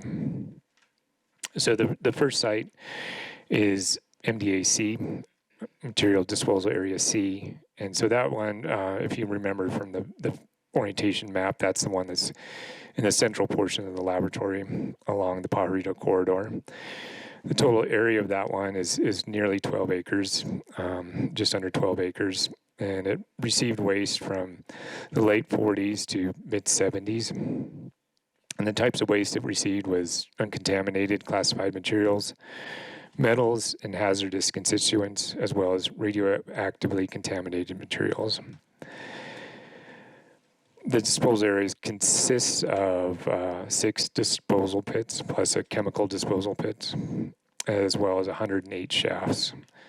So this figure on the bottom right shows the 6 pits. So it's pit 1, 2, 3, 4, 5, and 6, and the chemical pit is over here. There's shaft fields just to the west of the pits, and there's also shafts between pits 1 and pits 3. And these are some old, both historic and current aerial photos showing the site. So this is from 1960, showing the excavation of this pit on the northern side, pit number 5. And you can see some other activity of excavation along here. And footprints or evidence of these shaft fields as well is visible here. This is the current state of material disposal area C. It's covered, and there's the fence line goes around, and it's basically has been closed and no longer received waste since mid 70s. Okay, so within MDAC, there is vapor phase VOC contamination at depth, and that's monitored through a series, a network of vapor monitoring wells on a biannual basis. Twice a year, we measure subsurface VOC and tritium concentrations around material disposal area C. And those results are reported in a periodic monitoring report that's delivered to the New Mexico Environment Department. So the current status of MDAC is a corrective measures evaluation report was submitted to the New Mexico Environment Department for their review. And the purpose of a corrective measures evaluation report, Dave will get into in a lot of detail for material disposal area H, but the purpose of the corrective measures evaluation report is really to look at all the waste that's stored at the site and to explore the remedial alternatives for the site. You know, how are we going to either clean up the site or leave it in place in a secure fashion? So those areas are analyzed where we look at a technical feasibility of each one of the solutions, as well as cost and implementation capabilities. So we have submitted that report to NMED, and it's currently under review. And we anticipate that comments should be forthcoming and a recommendation for the remedial action for that site. Okay, next slide, please. Okay, shifting geographic locations a little bit. We're going up to the northern part of the laboratory.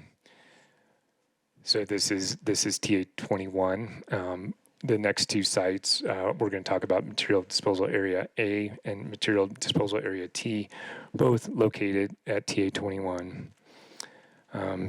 First is material disposal area A. So it's just over 1 acre. It's roughly in a rectangular orientation. It received waste from 1945 to 1977. The types of waste it received was radioactively contaminated solid and liquid waste, debris, as well as debris from decommissioning and demolition activities. The types of contaminants identified there include both VOC and potential tritium contamination, as well as radioactive waste. In the subsurface, there's so the features of material disposal area A include what's referred to as the generalist tanks, and so these are two buried stainless steel tanks in the western area of the disposal area. So the tanks are located here, and they were designed to receive effluent from plutonium processing in the 50s, and the liquid waste was stored there as a means until further refining of plutonium was developed. So basically they had this solutions with plutonium in them, and they said don't throw that away because it might become valuable at some point. So they temporarily stored that liquid waste and to await a further time when it could be processed. Later in the mid-70s and 80s, that liquid waste was pumped out and processed and disposed of actually at neighboring material disposal area T. Additionally, there's 2 rectangular disposal pits and a large central disposal pit. So the 2 disposal pits on the eastern side, as well as a large central pit in the middle. So the nature and extent of contamination has been defined for this site. We are preparing to collect another round of vapor monitoring samples from one of the vapor monitoring wells in this location. And the next step in this process is preparing an investigation report for those additional vapor samples, followed by the corrective measures evaluation report. All right, next slide, please. So material disposal area T is adjacent to material disposal area A. They're not both shown on a single figure, but basically material disposal area A is just to the east of material disposal area T. And material disposal area T is a little bit bigger than material disposal area A, just over 2 acres. Received waste from 1945 to 1967. And the waste features are, there's 4 absorption beds, there's a series of disposal shafts, and there's also, which both received waste. The absorption beds are these 4 beds, 1, 2, 3, and 4. And that was really the first phase of this material disposal area. The treated effluent came out of this building and was discharged into these 4 absorption beds, and then into the ground. In later years, the radioactive liquid waste was treated in this building and mixed with cement and disposed of in these shaft fields. So the shafts, there's 64 shafts, and they're approximately 6 to 8 feet in diameter and up to 69 feet deep. So the types of waste that are stored in MDAT include liquid americium-241, which was mixed with cement and disposed of in the shafts, as I discussed. And additionally, the waste that was discharged into the absorption beds. So in the subsurface, there is minor vapor phase VOC, volatile organic carbons, contaminated below the material disposal area, as well as the remaining inventory in the shafts and the absorption beds. So the status is the nature and extent of contamination has been defined, and we're preparing to collect another round of vapor samples from the vapor monitoring network around the material disposal area T. And very similar to material disposal area A, these results will be prepared in an investigation report followed by a corrective measures evaluation report. So both material disposal area A and material disposal area T require a little bit more data collection, but shortly we'll move on to the corrective measures evaluation for both sites.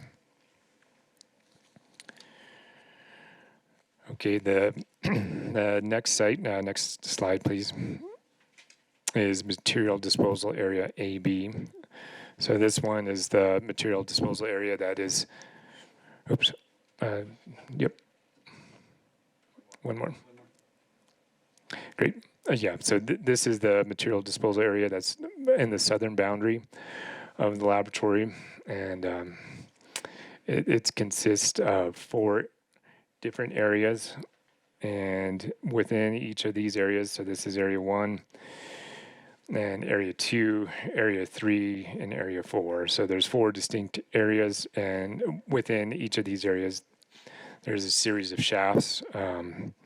82 shafts were drilled up to 100 feet in depth, ranging between 31 and 100 feet in depth, and the diameter of each shaft was between 3 and 6 feet in diameter. And the purpose of the shafts was actually to conduct underground nuclear experiments. So nuclear material was placed underground with explosives and detonated underground, and the shafts were never excavated and remain on site. The shafts were covered with clean fill as well as operational cover to isolate those areas. The types of contaminants include plutonium, uranium, lead, and beryllium. The status of the site is that there have been several nature and extent investigations conducted, and currently we're conducting data gap analysis to determine if there's any further data is needed to characterize these sites. And then afterwards, we'll proceed with the corrective measures evaluation for these sites. Okay, next site. Okay, 2 more to go. There's a material disposal area L and material disposal area G left. Both of these are located at TA 54. Material disposal area L is about a little over 2.5 acres, and the years it was active was 1959 to 1985. And the waste configuration or the waste features consist of 1 inactive subsurface disposal pit and 34 inactive disposal shafts. So yeah, TA 54 is along the Pajarito corridor, and within TA 54 there are 3 of the material disposal areas that we'll be discussing. This is MDA L is in the middle, a very small footprint. MDA H is even smaller. That's the one that David is going to talk about in detail. And then after MDA L, we'll talk about area G, which is just to the east of MDA L. So a close-up of MDA L. So we have the inactive pit A and a series of disposal shafts, and also on the west side, a series of disposal shafts. So the shafts were used to dispose of containerized and bulk liquid chemical wastes, and when they were filled, the shafts were covered with concrete approximately 3 feet thick. So in the subsurface, there is a vapor plume, and we are actively monitoring that vapor plume. There's this network of vapor monitoring wells around the material disposal area L, which, just like material disposal area C, are sampled on a twice-a-year basis, and those results are reported in periodic monitoring reports to the New Mexico Environment Department. So the vapor monitoring is ongoing. We are getting ready to resume there are 2 soil vapor extraction wells associated with material disposal area L, and those are designed to treat the vapor plume. And those are proposed to be operated on a twice-a-year basis, once in the spring and once in the fall. All right, the CME report will be planned to submit at a later date following the shutdown of the facility. And so that'll be probably, in the out years, basically. Okay, next slide, please. So material disposal area G is the largest of the sites. It's also, as I mentioned earlier, it's in TA 54. 63 acres, so it has quite a bit bigger footprint than any of the other MDAs that we've discussed earlier today. It was active from 1957 to present. There are 229 surface disposal units. And so this map shows a breakout of all the different disposal units for the entire area. So there are disposal pits and trenches and shafts throughout, and each one is basically there's inventory for each one of those disposal features, and as well as the history. And the wastes include both retrievable and remote handled transuranic waste, low-level radioactive waste, as well as asbestos-containing material and PCB waste. At Area G, Material Disposal Area G, there is a vapor phase VOC contamination in the subsurface. There is waste removal underway, and the CME, the Corrective Measures Evaluation Report, is planned again after following facility shutdown. So I managed to go through a bunch of 6 material disposal areas, each one of them worthy of at least an hour presentation and in much more detail. But the point of this introduction was basically to give an overview of the material disposal areas in general, that they are on site. They do represent inventory of waste at Los Alamos, and really, for me personally, one of the big challenges of these material disposal areas is they're very complex sites. Each one of these sites, as we went through, has different types of waste in different configurations, and really presents a challenge, And I think if it didn't present such a challenge, the waste would be gone at this point. So for me, it is a challenge, and that's what really makes it interesting. And I think to finish this presentation, I'm going to hand off to Dave, and both of us will be available for questions, and I'm sure there'll be questions following, but I'll keep the presentation going, and I'll let Dave take the mic from here.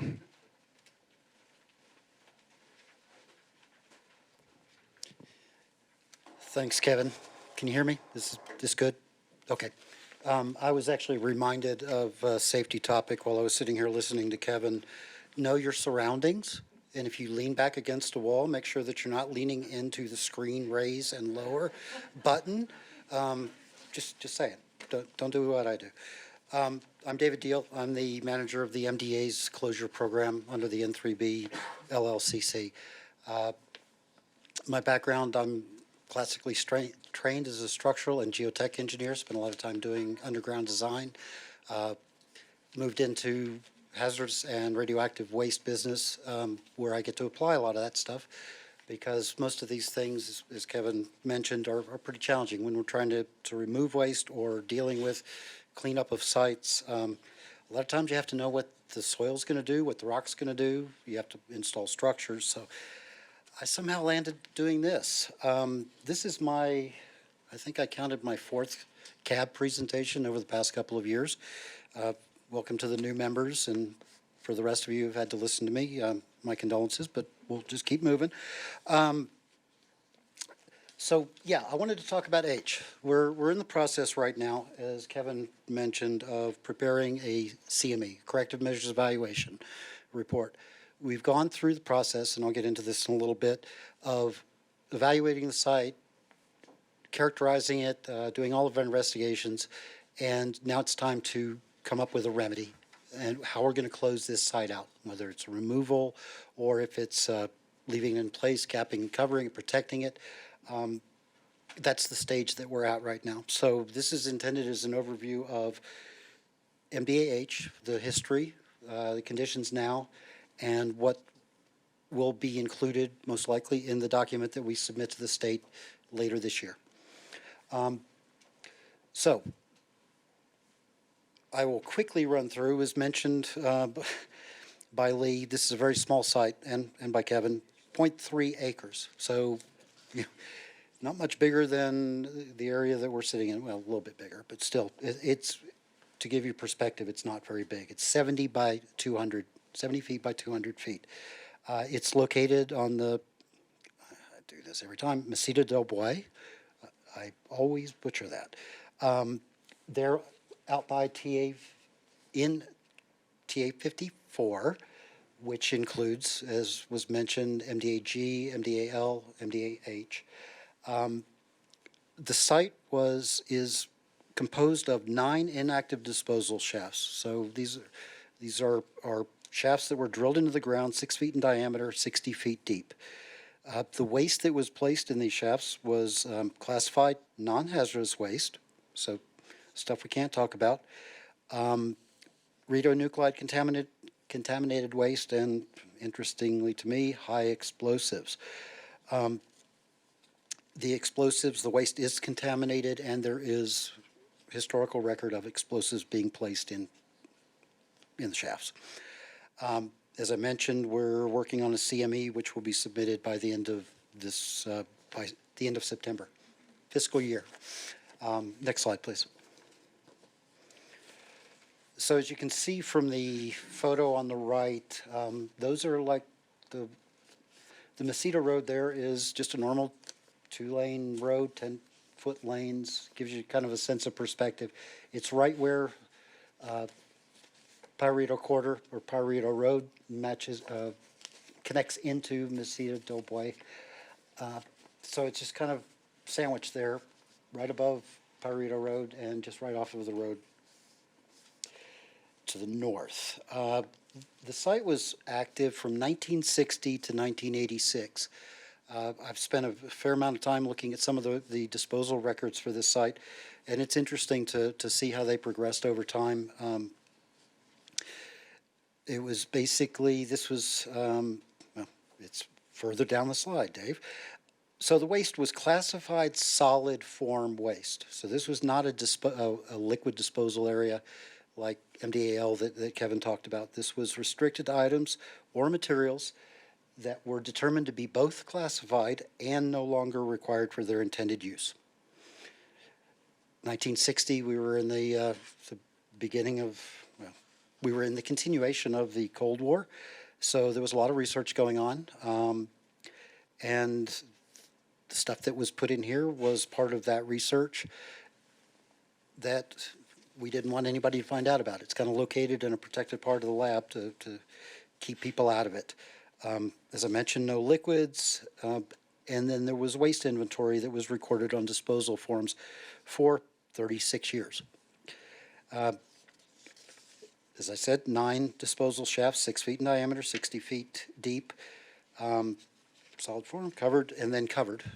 Kevin mentioned that we have operational covers. That's our term for, we cover up the waste so that animals, people, unwanted, anything gets into the waste. We monitor them to make sure that we don't have any taproot sort of species of plants get down into the waste and then can transport it to the surface.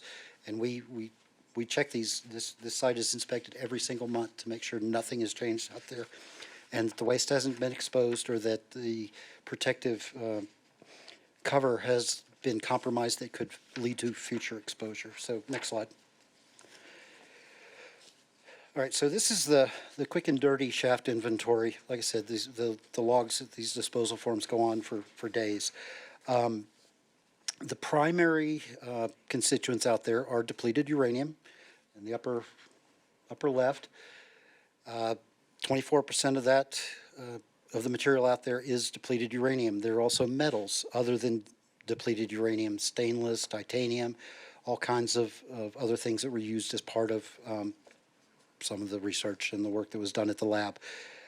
We have graphite, which for those who have been around this industry will be fairly self-evident. That was part of what they used graphite to mold explosive charges, high explosives that led to implosion type devices and other things.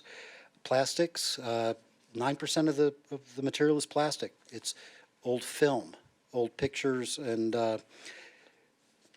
things related to photography of this type of stuff. And there's also just mention of plastics thrown in there. Then the logs also contain record of just radioactive materials, other things that have been come in contact with radioactive materials and became contaminated. They were thrown in there. Then as we get to the top, the really narrow slices, there's paper, there's shredded paper, there's old logs, there's any number of other things in paper form. Lithium compounds, which is reactive. I'll get into that in a second. And high explosives. The little HE up there stands for high explosives. We also have seen some evidence of volatile organic compounds, or VOCs, in trace amounts around the outside. But mostly our concern is the solid waste form that's in these shafts. It is, once again, with familiarity, this is a radiological, because of its radiological inventory, this is categorized as a hazard category 3 nuclear environmental site. So next slide. So this is maybe a perhaps better picture than, I mean, I like the security that was shown on the other one with the barbed wire and the fence. This is the inside of H. And you can see it's not very big. The trees are on the outside, yes. There is one there that has since been removed that was on a mound that has been taken out. But you can see the surfaces, we go in and we clear and grub. When it starts growing up too much, we go in and mow everything down. If we have to take care of any of these taproot sort of plants, we get rid of those so that they don't get down into the waste form. The site has been, as I mentioned, has been investigated. We've characterized it. There's been multiple investigations that have occurred out at this site of both surface soil, subsurface soil, vapor phase, the gases that may have been released out of this waste form, and then down in the groundwater, which I'll talk about here in a second. Next slide. So, vapor monitoring. Kevin talked about a couple of our volatile organic compound plumes that are at our other locations that we monitor on a regular basis. MDA was also, has been monitored. We collected a round earlier this year just to see, it had been suspended for a little bit because of programmatic changes. This was done with concurrence and agreement with New Mexico, the state. We have 4 different wells out there. They're the purple things that are around the outside with the big numbers.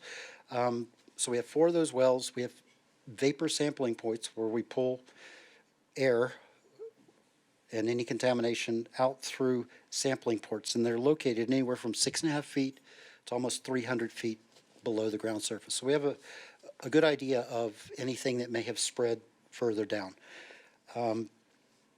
Sampling started in 2005, continued through today. So we have a pretty good data set of what the vapors look like down there. So this next bullet, I'll explain a little bit. So I have another slide that goes through more detail on this, but this site has had a lot of investigations, had a lot of reporting done, and there's been previous corrective measures evaluation reports prepared. There was a 2005, there was one in 2010 they were reviewed by the state and stakeholders, modified and then turned into a CME that was presented in 2011. So I have excerpts from that in places that most of it will be continued on into this document that we're putting together for this year. But from the 2011, which is the last one that was submitted, tritium is the primary constituent in the subsurface. So we have tritium gas that's right up around the outside of this. We have volatile organic compounds, VOCs, are present, but they're at low concentrations. And it concluded that the VOCs measured at NVAH posed no potential threat to groundwater. Again, additional sampling was conducted earlier this year, and we have those results in, and everything aligns with what we've seen in the past. Next slide. So that's vapor. When you get another 1,000, 1,500 feet, 1,200 feet down, we do hit the regional groundwater aquifer. The arrows on this graph show the general direction of the way that the groundwater gradient, it's flowing underground. So it's heading in a northeasterly direction. As you can see at the upper left-hand side, MDAH, we have 3 dedicated wells right there at H. And we've seen some minor contamination there, but it's not related back to anything that's in H, so it's not entirely sure where that has come from, but it doesn't match the footprint or the fingerprint of what we see in H at this point. So this network that includes all of these sites that we were talking about, the big CH True, MDAG, MDAL in between, we have 16 regional groundwater wells. We have 3 intermediate wells. We've had sporadic detections of potential contaminants, including VOCs, general inorganic chemicals, trace metals, and tritium, but there's no discernible plume as related to H. When we do this next go-around of the CME, we have been collecting groundwater data from this site for twice a year or quarterly since the 2011 went in, so it will include an updated evaluation of the groundwater. Okay, next slide. So I'm not going to get into this in detail because there's a lot of information on here. But when we look at these sites, we come up with what we call a conceptual site model. And in this case, what we're looking at is where our waste is, what our potential transport mechanisms are, how it could be, how either the public or flora and fauna, potential receptors. And so we work through a model of where the waste is, what our underlying features are, where the groundwater is, all of the geology. And so it's a complicated process. And so I'm not going to get into a whole lot of detail on that. But this is the sort of evaluation that we start out with when we're looking at these sites and potential remedies. So, next slide. Okay. So I mentioned that we don't have any vapor. Yes, we do have detections in vapor. Tritium is there, scant amounts of VOCs, and we have the solid waste form that's down there. This all gets a lot more interesting when you get into some of the appendices of the original CME. In 2011, an evaluation was performed by LANL, high explosives, and uranium experts. They put together about a 10-page, 12-page document that evaluated what is under the ground at this site. And it's an interesting read. I picked out some excerpts from it, so I won't run through the whole thing, which other people who have listened to my more expanded presentation on this will, I'm sure, appreciate, because there's a lot in it. Bottom line, in our documents, we found that there's an estimated 1,275 pounds of RDX, which is explosives. Royal Demolition Explosives, is that right? So mechanisms that cause unwanted reactions in these explosives are spark, friction, heat, impact, or pinch. So if you go and start banging on it, it could blow up. If you start digging into it, if you hit it, if you heat it, not a pleasant scene. Okay? Moving down a little bit, explosive containing waste left undisturbed in the shafts are expected to be stable and only subject to slow natural degradation and mineralization. We have pyrophorics, which is waste that spontaneously combust. Once ignited, massive metal burns very slowly, unless covered with oil. Massive uranium burns with no visible flame. Next slide. The result of that study by these guys who know a lot more than I do about high explosives and uranium, depleted uranium, their recommendation was any remedial action that results in excavation, drilling, in situ vitrification, like heating it in place and trying to solidify it, thermal treatment, jet grouting, poses substantial hazards of reactions that could become uncontrollable, i.e., catch on fire, blow up. Not good. And then they further concluded the least intrusive remedial actions for the H shafts would involve in placement of a surface cap system to limit intrusion and water infiltration. Next slide. So, as I mentioned, we're putting together this corrective measures evaluation. The slides that I showed you are, frankly, a little frightening. I've since had a chance to talk to some people who are still working in the high explosives and uranium field, and they've basically said, Dave, please don't ever go out and touch that. Okay, so I've actually had some other conversations with people who are still involved with this. They said it could go sideways very quickly, very badly. And so for those of us, I've had comments about worker safety and public and protecting nature and public and all this other stuff. I'd love to have this stuff out of there, but the reality is that this stuff is not stuff you really want to start messing with, is the bottom line. And I've had more recent corroboration of that since this appendix was written. So the next steps are we'll finish preparing our CME in accordance with the consent order. And most of you know that the consent order is a regulatory agreement between DOE and NMED.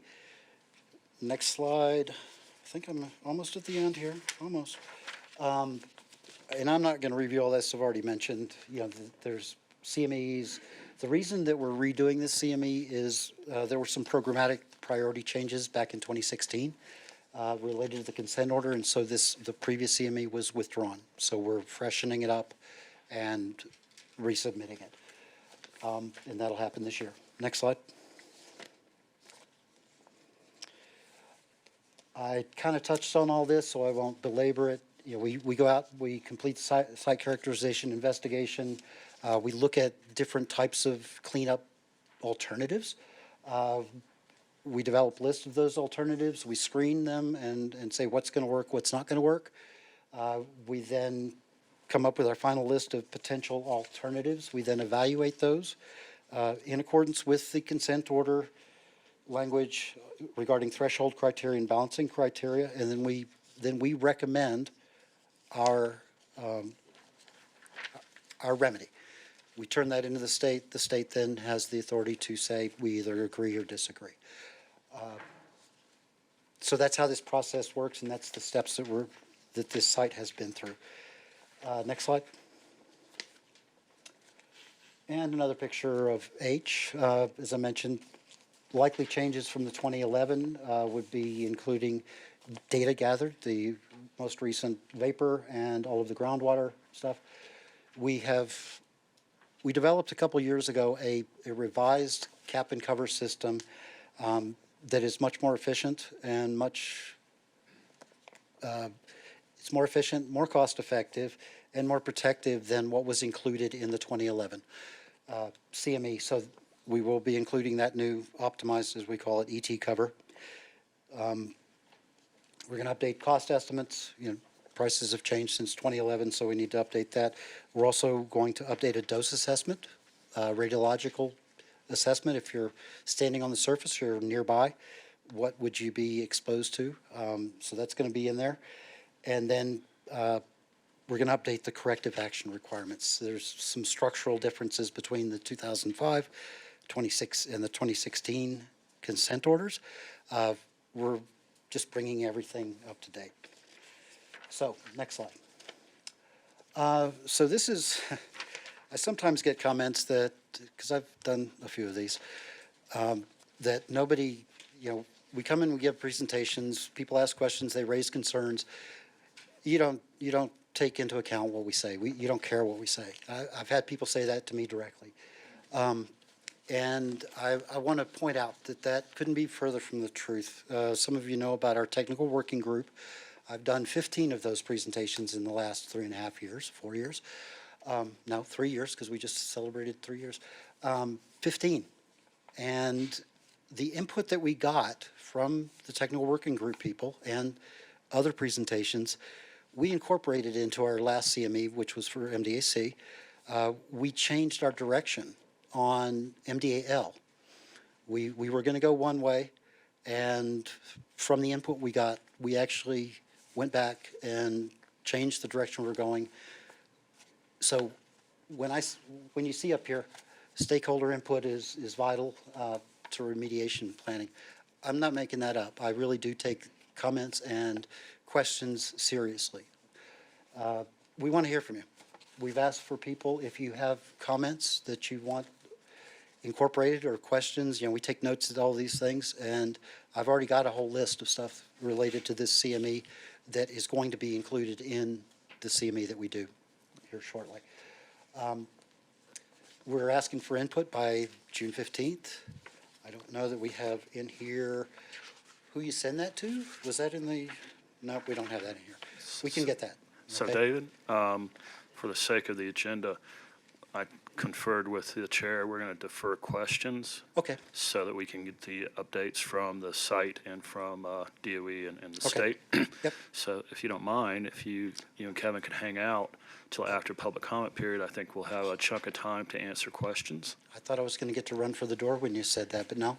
No? Okay. No. So we'll but be here. If you can, folks, write down your questions. We just need to catch up a little bit, and we'll have time at the end, hopefully, to spend, casually go through everybody's concerns and questions. Thanks, David. Very good. Well, thank you. It's a privilege to be here speaking to you guys. It's nice to be in person again. Really. So thanks. Yes, thank you very That much was for an the. excellent presentation. Yeah, thank you for the presentation and for all the information and the handouts. If we need to refer, we will now move on to the next item on the agenda with an update from EMLA Field Office. We have Sarah Ellie Gilbertson here to present. Sarah? Or Ellie? Ellie, Ellie? thank you. Okay. Thank you. Good afternoon, everybody. And thank you to all of our participants and everybody joining us today. We really absolutely appreciate you taking the time out of your day to sit with us and hear what's going on and also to gain your feedbacks. Very, very good. Yes, my name is Ellie. You'll see it come in a lot of different forms. Sarah, Elizabeth. My middle name is Elizabeth. I go by that, and that gets shortened to Ellie. I am the new Deputy Field Office Manager for EMLA. However, I am not new to EMLA. I was previously the Director of the Office of Health, Operations, Safety, and Security. I've been with EMLA since 2017. I'm not new to Los Alamos.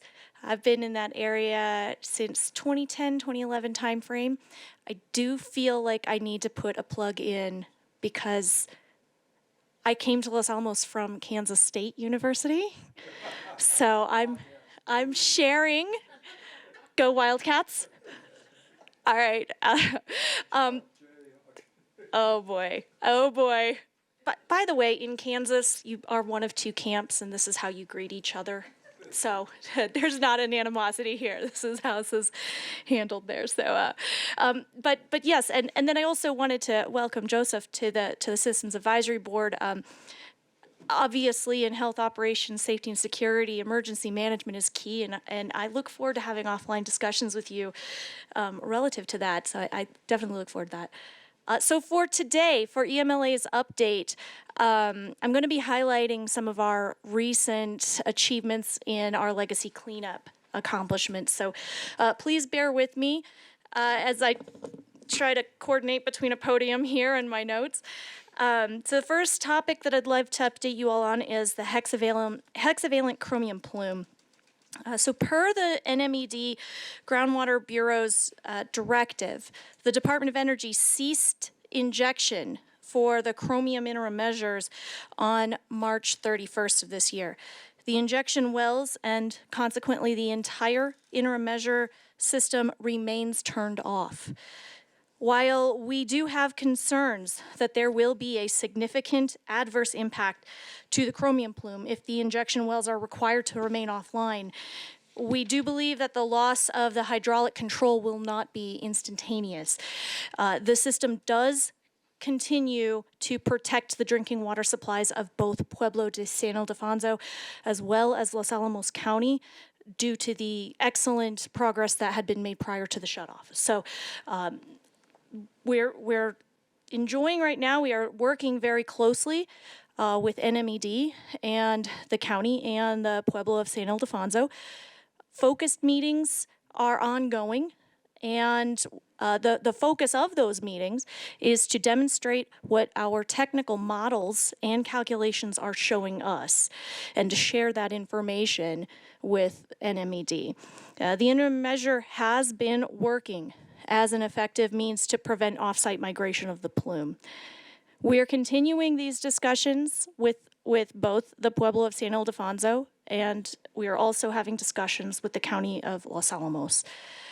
We're evaluating all of the scenarios in this, and we're optimistic that we can reach an agreement on how to approach the interim measure operations. And so far, indicators are showing us that we are making good progress. Similarly, within the water program, the drilling work plan for the regional aquifer for well R80 was submitted to NMED as a part of the FY23 Appendix B milestones on November 29th of 2022.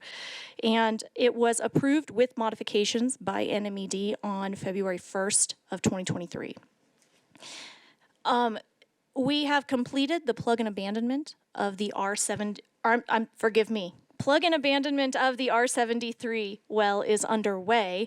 We have completed plug and abandonment of R25. That completion report is expected to be submitted by the end of the month. N3B continues to make excellent progress in the investigation and remediation of aggregate areas across Lannel containing soil and debris contaminated from legacy operations. The lower water aggregate area, we have secured approval from NMED on the investigation report, and no further field work will be required for that area. Field work does continue for investigations at the solid waste management units and areas of concerns in 2 Mile Canyon, Starmer Upper Pajarito Canyon, and the North Ancho Canyon aggregate areas. 2 Mile Canyon aggregate area has crossed over the 50% threshold for the collection of planned investigation samples. And plug and abandonment activities will begin the end of April at North Ancho Canyon aggregate area. We just got a very excellent briefing on the material disposal areas from both Kevin and David. And gentlemen, I want to personally thank you for that presentation. It was excellent and very informative. To kind of summarize some of that information, the corrective measure evaluation reports, CMEs, for MDAC were submitted in June of 2021 and continue to be under review by NMED. The final investigation work plans for MDAs A and T are both on schedule to be delivered to NMED, as the FY23 Appendix B milestones, and they're both due on June 15th.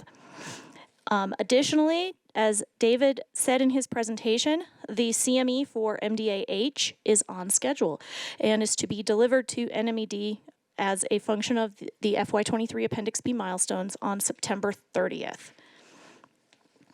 N3B is continuing implementation of the extent sampling work plan at Middle DP Road, and they are continuing excavation in the northern part of the parcel, A16A, where heavy metals were found. An assessment report will be developed and submitted to NMED once that work plan has been implemented.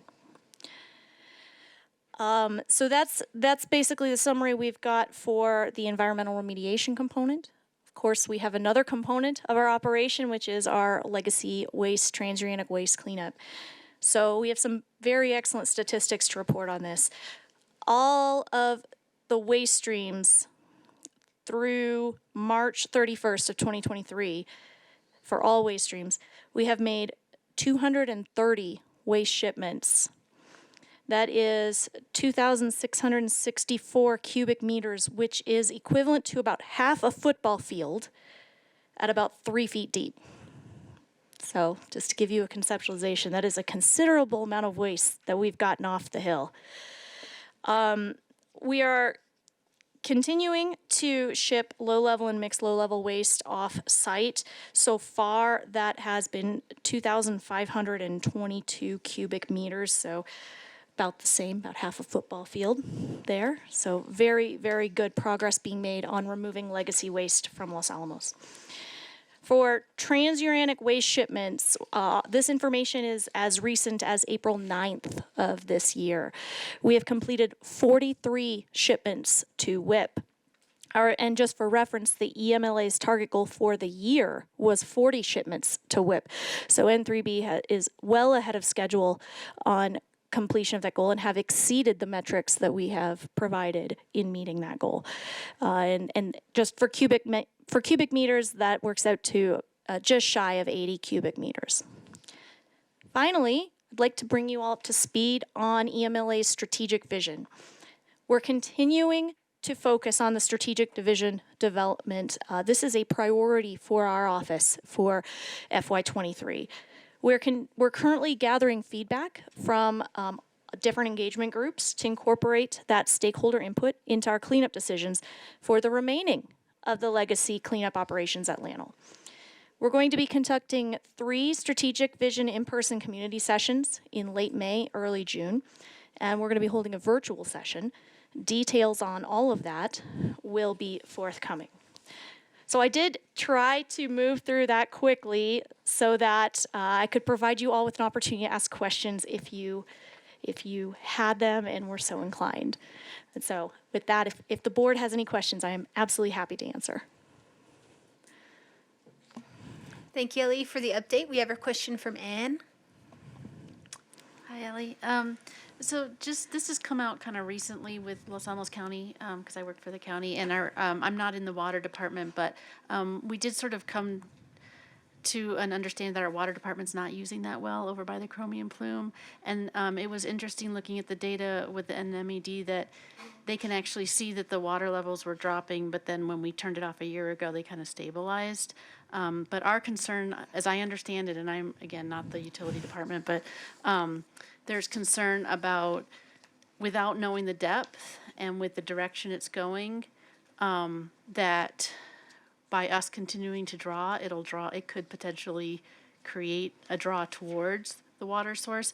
So I just wanted to put that out there. When you say the water source is protected, what's the context of that comment? It's not indefinitely protected. It is protected by virtue of the accomplishments we've made so far. But we do have more of a long-term concern that if it remains down for a long period of time, that we're going to lose control of that hydraulic pressure. Right now, we feel like we have adequate control of that, but that's not a permanent situation. Joseph?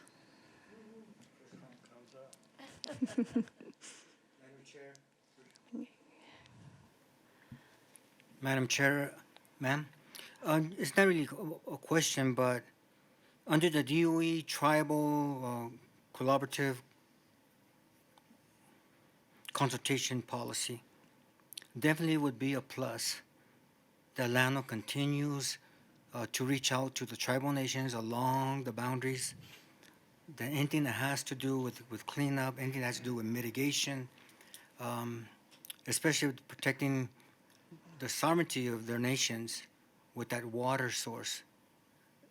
I appreciate you bringing that up, that you guys are working on that. You're making at least an effort to build a strong relationship with Sanai, with San Ildefonso. But along the whole entire corridor, it is definitely a plus if we continue that relationship. Absolutely, absolutely. And that is a chief focus of our goals. We work on regular engagements with not just the Pueblo of San Ildefonso, yes, they are our immediate neighbor, but with all of the tribal accord nations. And we look forward to continuing that positive relationship. A lot of effort's gone into that, but thank you. And I'll take that back to the rest of my team. They've worked incredibly hard to foster positive relationships. So thank you. Thank you. Stuart? So CAB recently approved a recommendation that suggested that EMLA continue with their pump, treat, and eject process. My question is, was that submitted to NMED, and if so, what was their reaction? So, to clarification, all recommendations are copied back to the key stakeholders, including MDAs, so they are aware of it. They received it. They can certainly speak to it here in a few minutes. There is a parallel meeting happening as we talk now with the Office of the State Engineer, who, if you're not used to water rights in the West, the Office of the State Engineer that manages all the water rights for the state. We're having a meeting with the State Engineer's office today and with the Groundwater Quality Bureau and Hazardous Waste Bureau to discuss alternatives about restarting the intermeasure. Did you ever get the engineer report on the failed weld? Are you referring to R75? 73. 373, forgive me. We are still awaiting some of the reports. We do have some reports, but we're rounding up that investigation, and we believe we can provide an update to that in a future CAB meeting. So right now the drillers are out at R73. They're pulling that casing out as we speak. Hopefully they'll wrap up in the next couple of weeks. We'll be able to send the actual failed weld out for forensic analysis, both destructive and non-destructive analysis, to determine what was the actual cause of that failure. Yeah, it's ongoing. Patricio? Thank you, Ali, for the interesting presentation. Thank you, Chair. Just got a quick question. I know I'd mentioned the Buckman Wellfield and the BDD station multiple times. Lee has mentioned to me as well the chemistry in the groundwater there in that area. But we do have EM out there testing 3 wells today, Buckman Wellfield 6, 8, and 9. We're actually hoping to get an update on those. It's been about 3 years since 2000 since we last did a test on those wells. We do have 13 wells out there. I was just curious to see if those results are going to be published to the public. Honestly, I don't know. I will take that back and we'll get the answer to that. So that'll go in the EAMS system once the Okay. data is validated. So the only data that we don't quickly publish is any data collected on the Pueblo sites, because they have a right to their data. And so we have to do small C consultation discussions with them before we put that in EAMS. But yeah, that data will be made public. Thank you, Lee. Thank you, Chair. That's all I got. Thank you, Ellie. Thank you. Okay, looks like we don't have any other questions, so thank you, Ellie, for your presentation. And we will move on to the next agenda item and update and look ahead from N3B. And we have President General Manager of N3B, Kim Lee, back here.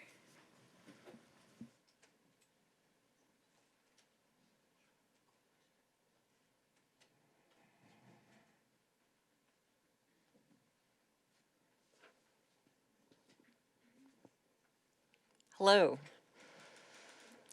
Ellie talked about some recent accomplishments, and I will just give you the lay of the land for the next few months on some things we have in progress. At the end of June, we have an annual groundwater monitoring report due to New Mexico Environment Department as a consent order milestone. We call it, in short, the IFGIMP, because everything we do is an acronym. And so anyway, it's an annual report. It is a consent order milestone. That report is on track to be delivered. And also at the end of June, we owe a drilling plan to New Mexico Environment Department on well R79. During this time of year, we are also activating our stormwater samplers across the site, and those are approximately 200 samplers that we are activating, and we activate them in the spring, and then we deactivate them again in the fall or winter. As far as cleaning up the land, you heard from David and Kevin, and believe me, their briefing today was the abridged version. they can talk for a really long time, and so hopefully you got a lot out of that and got the lay of the land on the material disposal area challenges that we have ahead of us. And so we have the material disposal area H consent order milestone due on September 30th. And then we have 5 consent order milestones on our aggregate area programs. Ellie talked about the waste shipping. We plan to continue any transuranic waste shipments and mixed and low-level waste shipments. That campaign has been going very well for us. We also have a corrugated metal pipe retrieval project and size reduction project that's in process. By in process, I mean on the size reduction part of that project that needed to go under a federal readiness review because it is a nuclear activity. And at the end of March, we had a DOE federal readiness assessment team on site. And they did their review, and we are doing factual accuracy of their report. But pending receipt of that final report, working through our corrective actions and implementing those, we still plan to be on track to do our size reduction on June 30th. And that's one of our commitments in a Nuke Watch settlement agreement. So the corrugated metal pipe project is in that review phase, and we'll go through those corrective actions. We have some repackaging of waste milestones or goals for DOE that we have to complete by the end of the year. Our repackaging activities will ramp up probably midsummer through the end of the fiscal year. And so I wanted to mention also we've been doing well maintenance. We just completed field work on well maintenance of 5 wells. Ellie talked about the R25 plug and abandonment project that was completed in the R73 that is in project. In our waste area, TA54, we are also planning dome reskinning of dome 49. So we are also doing operations in building 412 in area G. So lots going on, and I just wanted to affirm that we are proceeding on our consent order milestones and our other commitments that we have with the Department of Energy, and we will keep you updated at our next CAB meeting on how we're doing on those actions.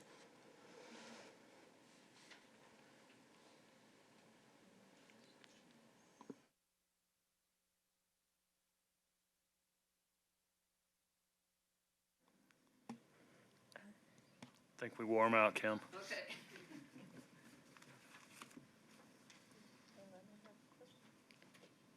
Elena, did you have a question?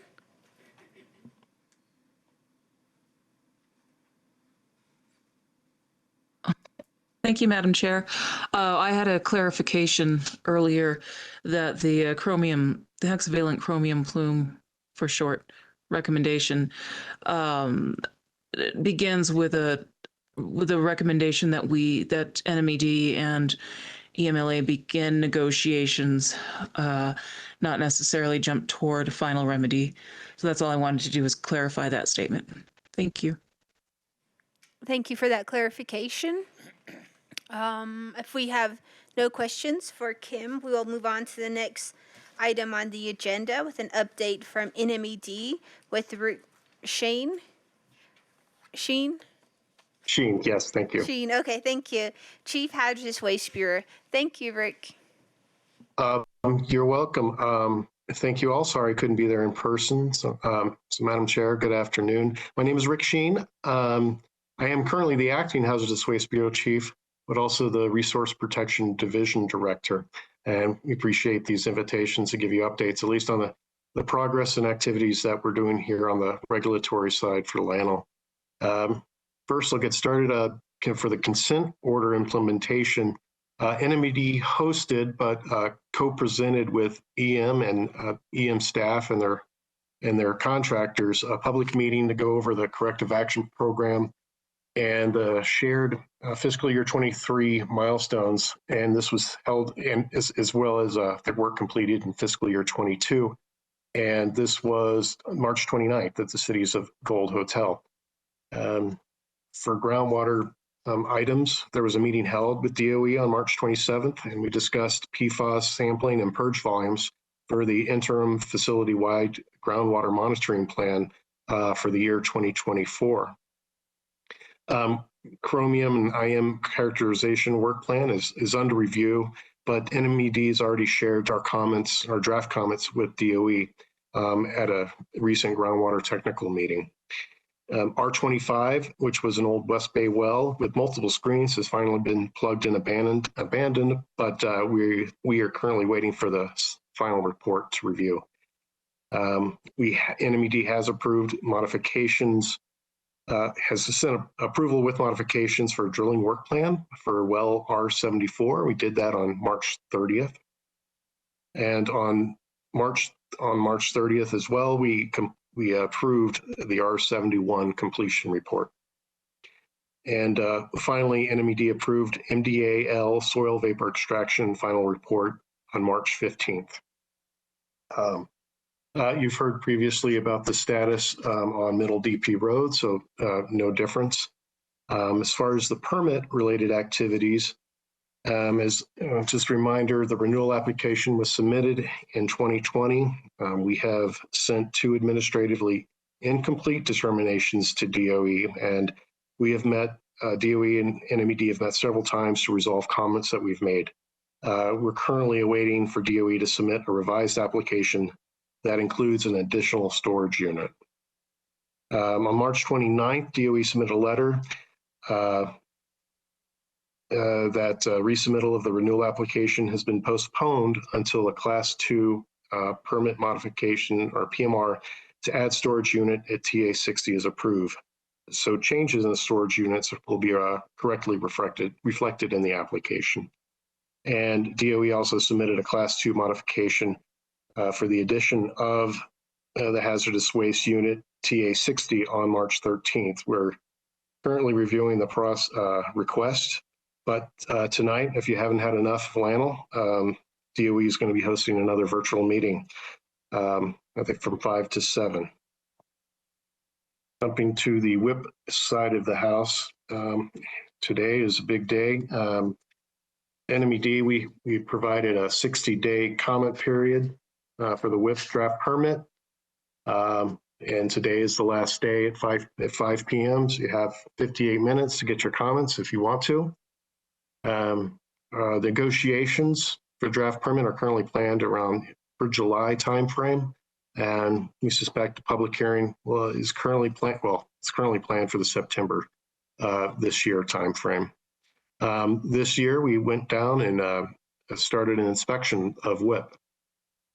These are typically unannounced, but usually we do it with a few hours, so we can see what's going on.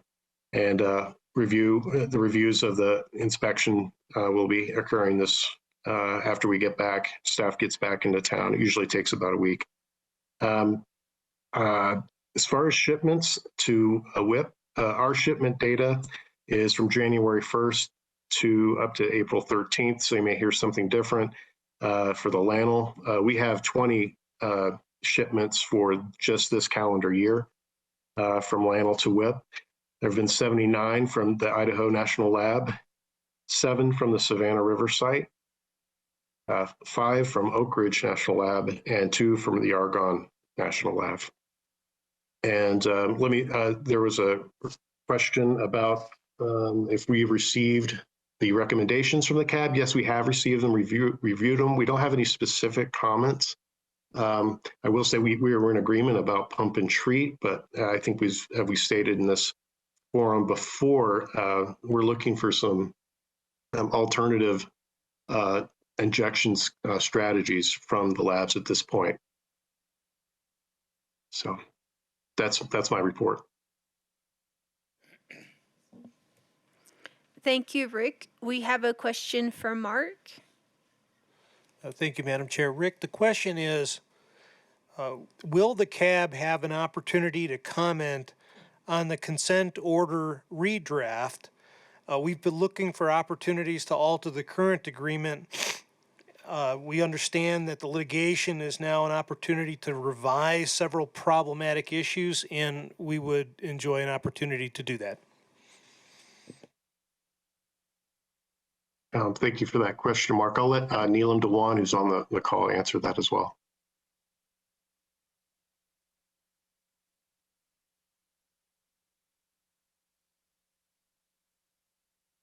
Neelam, are you having any luck?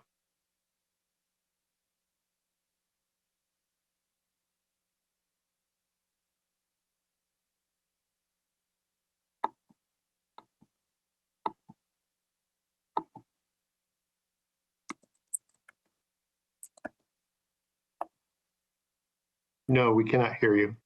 Now I can. Okay, let me try to get on the phone and try to answer. We can hear you now. Oh, okay, good. So, yeah, Mark, I don't know how the settlements are going. We are not supposed to comment on it. But hopefully before it gets finalized, we are able to, and of course it depends on how the proceedings happen. We would like to provide public an opportunity, but again, as I said, it'll depend on, since it's in the, litigation, I can't really promise anything, but we would definitely, and MDA would like to hear from the public, and I'm sure DOE would too.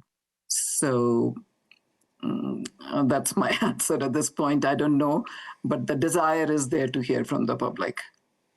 Neelam, we would enjoy a chance, an opportunity to do that. And if you could contact Cheryl Anessity, our president, chairwoman, we'd appreciate that.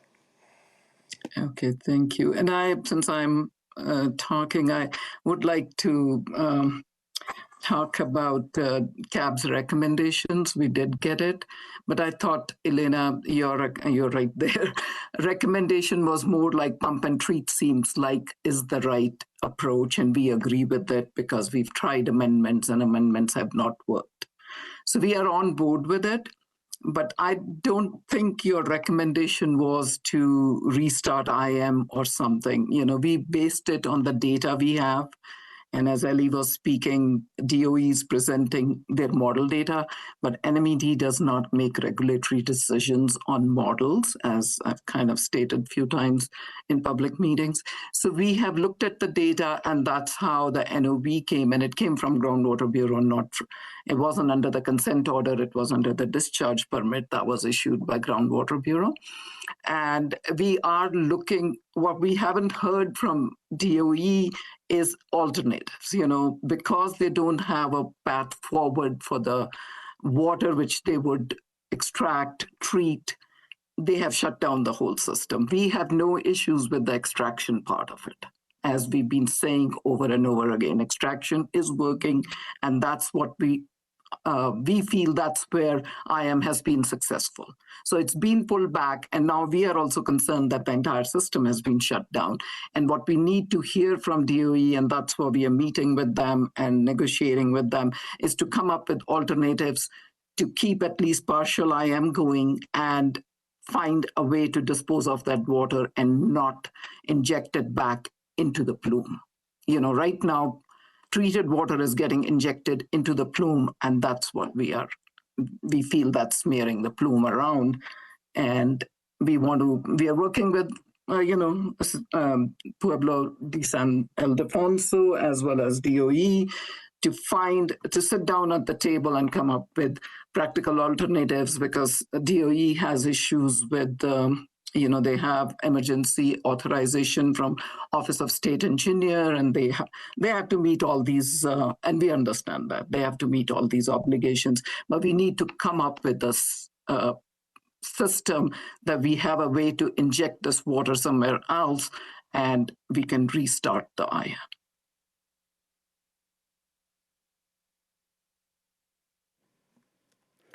Thank you, Neelam and Rick.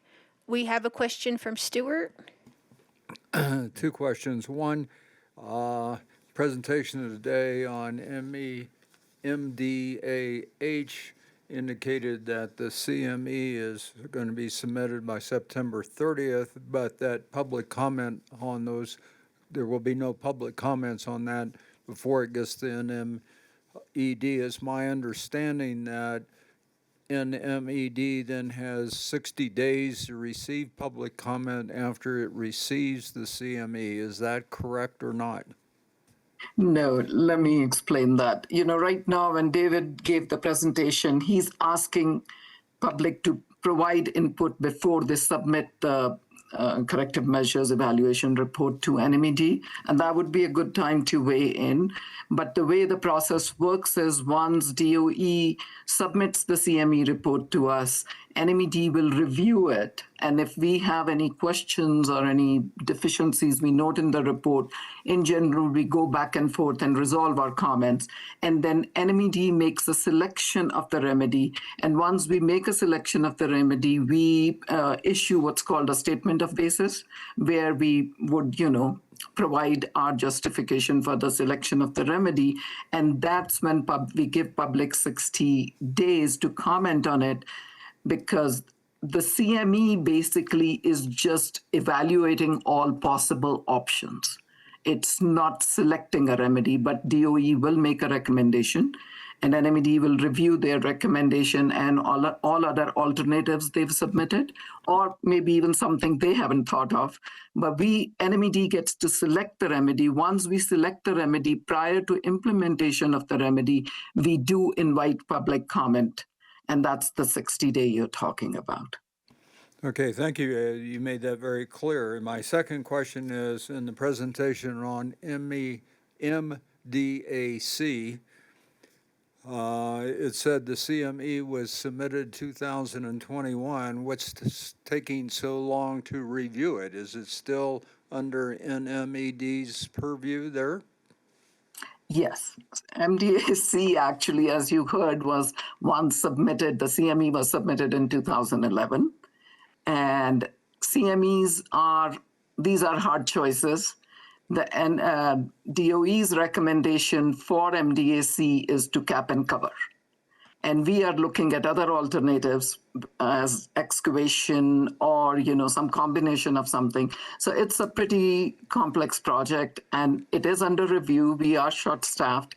And once we are ready, we will be issuing a statement of basis and giving public opportunity to comment on it. Well, yes, it has taken us long, and it will take us because I am really short-staffed. I have only 3-4 people working on chromium, permit, everything. Okay. Well, one, it's music to my ears, being one that is opposed to cap and cover. That comes as no surprise. But I think EMLA and NMED have to understand how frustrated the public is that this stuff is taking so long to get cleaned up and is being, back and forth, this review. I mean, it didn't take that long to make it and put it in the ground. I mean, we're looking at 20 years in some of this stuff and longer. And, we had a presentation on MDAL. Well, I actually read the first CME that came out on that. That was 2008. Now, I understand it was put back in priorities by the consent order, but, just as a general comment, I think the people in New Mexico are very happy that NMED is monitoring everything that DOE has doing, and most of the people that I'm in contact with appreciate your opposition to a lot of this stuff. But nevertheless, in somebody's generation, this stuff has to get cleaned up. So, let's get the show on the road. Stuart, I agree with you, and that's NMED's position. We are quite frustrated with the pace of cleanup, but it has picked up, I have to say, lately. And you heard from Kim and you heard from Ellie, all the other work that's going on, aggregate areas. As I said, there are just 3-4 of us reviewing everything. We've made progress on chromium. We've had so many more monitoring wells in. The chromium was discovered in 2005, and most of these wells have gone in last 4 or 5 years. So we are getting a better picture of what's in there, but we still don't have the vertical extent. We still do not have the lateral extent, and we are working towards it. We've already, DOE and us, we have a technical group that meets regularly, and we've identified 4 data gap wells, which are reflected in the consent order Appendix B this year. Yeah, we are also frustrated. And then things like R73 happens, where now they have to replace it because they ran into trouble. The groundwater at DOE is 1,000 feet down, so it's not really that easy thing. So we do run into problems, but we are trying to do our best to make things move forward. And I appreciate your support of NMED. Thank you. We have a question from Mark. Thank you, Madam Chair. Neelam, having worked for the state for 10 years, I am no stranger to staffing challenges. And I'm proud to say right now the department I work for is down to 6%, which is the best in the state. And the way we do that is through trying to coordinate with SPO, get temporary help when necessary, staff augmentation, internships, and asking the LFC for funding for additional positions. I'm not telling you what to do. I'm just wondering what you have done. No, I think I'll let Rick respond to that. But your suggestions, temporary people and all, will not work for us because these projects are long-term. MDAC, as I mentioned, first CME came in 2011. MDAA, we need actually people not to leave and have institutional knowledge because Los Alamos is a complicated site and huge. There were 2,000 sites to be cleaned up, which are listed in Appendix A, and we've made some progress, but not where we want to be. And maybe Rick can respond to how we are trying to recruit more people. Yeah, yes, Mark. I know our secretary was fighting very hard for increased budget to get to help with getting more staff and retaining the staff we do have.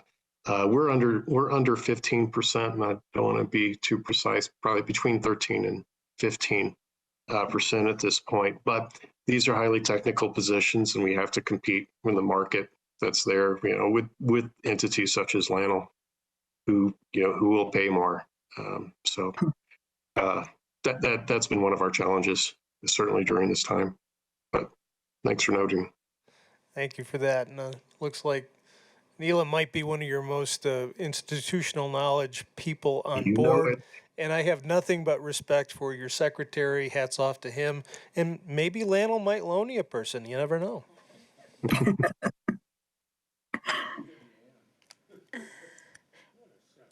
Thank you, Rick and Neelam, for all the information.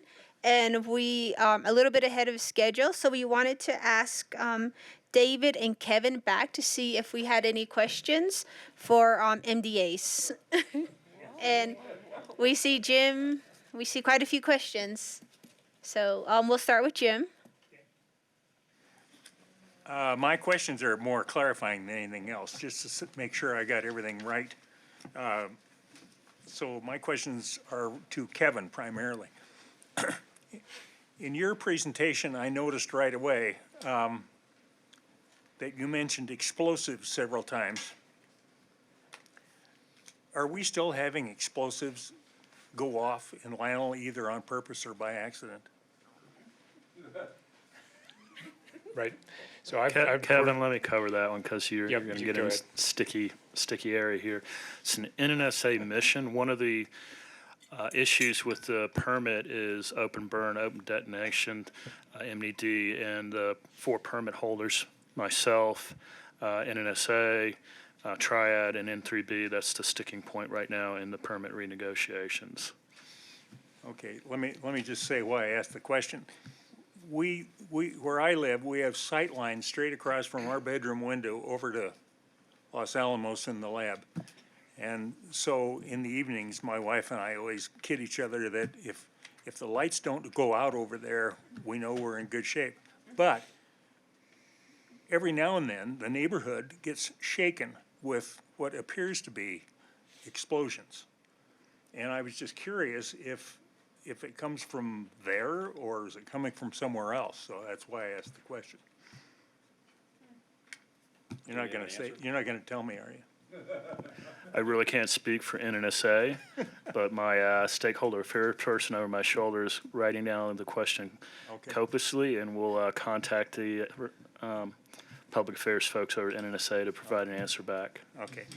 My second question really is, am I to conclude that that site is not, how do I want to say this, is not going to be dug up, stirred up, or changed? We're just going to manage it the way it is? If you're speaking to MDAH? Yeah. That would be the recommendation that we're currently working toward. Okay. Then my last question about that is, how did all what's in the ground there get moved and whenever from all the sites around the lab? I mean, how did we get it there and bury it? So the disposal logs have references to like truckloads or drums or boxes or containers. So it was just brought in from different locations over time. My actual question as I was going through 60 feet deep, and are you dropping these things? We don't have those records. Okay. But it was a curiosity to me. But most of what I've seen is it was just sort of sporadic placements over time as things were identified that needed to be. Okay. I'll just say, then I conclude that when it was done, whether it was 1946 or 52 or 53 or whenever it was done, the objective was just bury it and forget about it? That's pretty much, it was classified materials. Okay. No longer intended for use. They had to have a place to put it, and that was the mode of operation at the time. Okay. Well, I think everybody we've heard from today and others, it's yeoman work to undo all that, and I really appreciate what you're trying to accomplish. So thank you. Thank you. Thank you. Roger? Thank you, Madam Chair. One of my thoughts while you were doing your presentation was you're talking about a vapor plume. Does the vapor plume migrate, or is it stagnant or stationary? Okay, so at MDAH, and I'll talk about L and C a little bit. We actually have larger bulbous plumes that are under there, okay, with higher concentrations than what we see at H. We monitor those semi-annually, and we actually model those once we've got the data, and not predictive modeling, but just showing what it looks like. Those plumes tend to wobble a little bit, but they don't go anywhere. They aren't diving down, which is our primary concern, is that it somehow gets in the direction of the groundwater aquifer. At H, our concentrations are very low. Because we didn't have drums disposed, we didn't have chemical pits. This is all, it was solvents that we're seeing that were used in cleaning these things. We see tritium, which is an off-product of a couple of different things, explosives or reactive materials that were used at the time that create tritium. But our plume there, they're in low concentrations with the volatiles. The tritium, we do have an elevated hit but it's 12 and a half feet deep. So it's within the profile of the column. Or the shaft. We're not seeing anything moving downward. We're not seeing it move, it's not jumping all around, I guess, is the point. Okay, so part of my question is, you have two different plumes, or is it one plume? Because in area L, isn't it just contamination in the soil? So area L, is where they buried the drums with the chemical solvents and that sort of stuff. Those over time have leaked. And there was an extensive soil vapor extraction pilot study done in 2016 where we showed that we could pull that out or recover it if we had a series of ruptures of those drums. At L, we don't have any records, any definitive record of any liquids being put in there other than oil, I think, was one thing we mentioned. But, you know, that's not a driver of a solvent or volatile organic plume or a tritium plume. Okay, and I hear the term tritium, and I'm also familiar with something called deuterium. Is that also a part of that contaminated plume? So I don't believe we've seen any deuterium at this location. But in my reading, I've run across deuterium and tritium and how it was used for different things. So I know it's around, but I can't speak specifically to deuterium at this location. Okay, and so then my question, and I think it's been addressed somewhat, but I know there's talk of cap and cover, and Area H is one of the prime locations of doing what you call cap and cover, isn't it? Yeah, so I'm a technical guy, okay? My background is technical. So these reports, when we do these CMEs, they are a technical evaluation of whether a remedy will work or it won't work. I focus on that aspect of all of this. You know, there's other impacts and influences. As a technical person, I can show you defensible data that if we were to cap and cover these, the contamination would not move. We've got studies on it. We have real in-field verification of that. So when you ask me about H or the other ones, yeah, my belief is that we can cover these things and keep it from going anywhere and protect the environment and the public. H, we are going to, I mean, it's based on the discussion, I think it's fairly obvious that I'm not going in there. You know, somebody else may want to do it, but I'm not going near that, starting to try and disturb it. The other MDAs, you know, the technical side supports cap and cover, but there's other criteria that are factored in. So then my next question is, do you have a number of sites that are being considered for cap and cover with the addition of Area H? Or Okay, so the CME that we turned in for C in 2021, that did recommend a cap and cover. Okay. We're confident in the data that we have from there. We have what we call the Big 7 MDAs that are part of this program that Kevin covered. They'll all be looked at on an individual basis. And it's each one with its merits and concerns. Roger, we're closing in on public comment. Let's some of the other folks ask questions, please. Okay, thank you, Madam Chair, and thank you for your response. Thank you. Elena, did you have a question?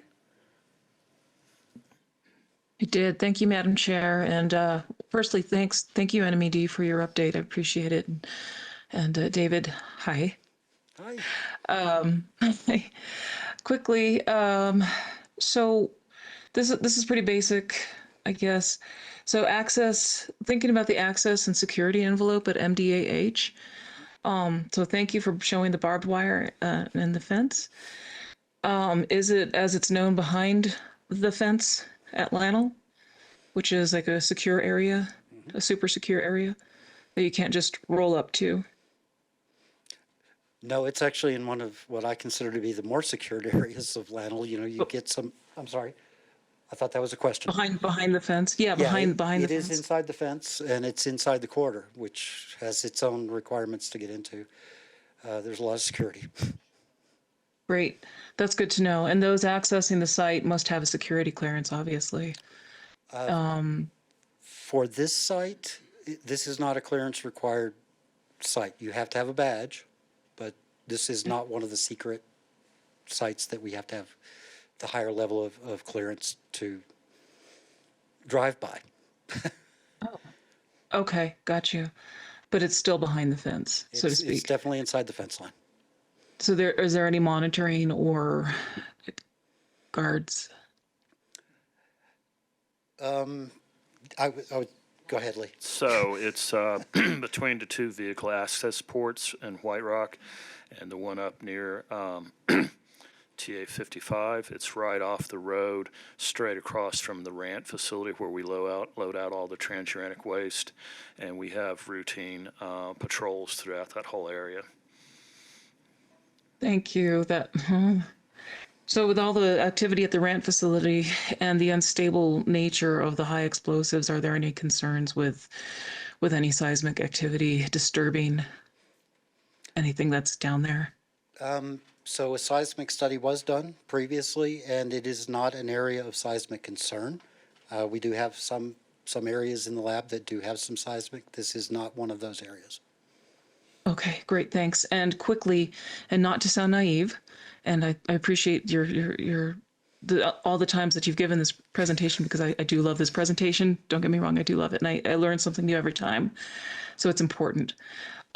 Because the high explosives do tend to destabilize over time, has there been a study as to any way to shore up the area, such as installation of a containment or retaining wall at a distance, obviously, because you can't get too close, and because of the disturbance and introduction of water and heat from a concrete curing, is there some way to do that without causing a disturbance, or you're just too close to the cliff? Yeah, at least on one side. Yeah, we're kind of hemmed in on this one. One of my graphics showed the two roads that are nearby. We have sort of a cliff face that's right there by Rito Road. I did look into that, and there was previous evaluation done. There was concern about the vibration caused. The geology there is we're in a fused tuff environment, so it's not easy going to get through that. So you would induce vibration into the waste form to put a grout curtain, or they specifically said not even to drill. So yeah, that has been looked at, but as you were on the Twig meeting last week, I talked about fracture flow, matrix and fracture flow, and we just don't see any evidence that we are concerned about, about water getting into this waste from fracture or anything coming in from the sides. So a grout curtain to me or a retaining wall would have limited usefulness. Okay, great. Thank you. I appreciate it. Good to see you again. You Thank too. you. So David and Kevin, if you could just pause there for a moment, we're going to take public comment, and then we'll take a question from Ann and Mark when we return. And we open the time now for public comment, and we have Scott Kovac signed up for public comment. Scott? Thank you. Can you hear me? Yes, we can hear you. Okay. Yes, thank you, Madam Chair, members of the CAB and speakers. My name is Scott Kovac with Nuclear Watch New Mexico. And I just wanted to say that I really appreciate the work we all do on these difficult topics. I'll start with, according to the Government Accountability Office, the GAO, WIPP is oversubscribed for future transuranic waste, no matter how it is counted. Plans to engineer and design the next WIPP must be started now. In addition, DOE is proposing changes to extend WIPP operations until 2080s, maybe, and beyond. This also includes plans to mine new waste panels. As currently planned, more than half of WIPP's future capacity is being reserved for future radioactive waste from expanded plutonium pit production, bomb core production. This will fundamentally change WIPP's mission from cleanup to direct support of increased nuclear weapons production.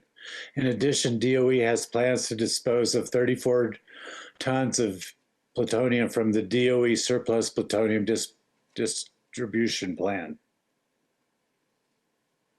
So DOE has plans for WIPP to operate 3 times longer than originally planned. WIPP was originally planned to operate for 25 years, starting in 1999. Workers will be in the underground longer with older in-place waste. Salt will be crushing barrels and completed panels, while more workers will be in other parts of WIPP and placing more waste. We note NMED's proposal to emphasize draft WIPP permit language, reiterating the mission of WIPP as a pilot plant for the permanent disposal of transuranic wastes. That will remind us that the federal government, and the federal government that WIPP is only a pilot plant, not a forever radioactive waste dump per DOE plans to make parts of New Mexico into waste dumps.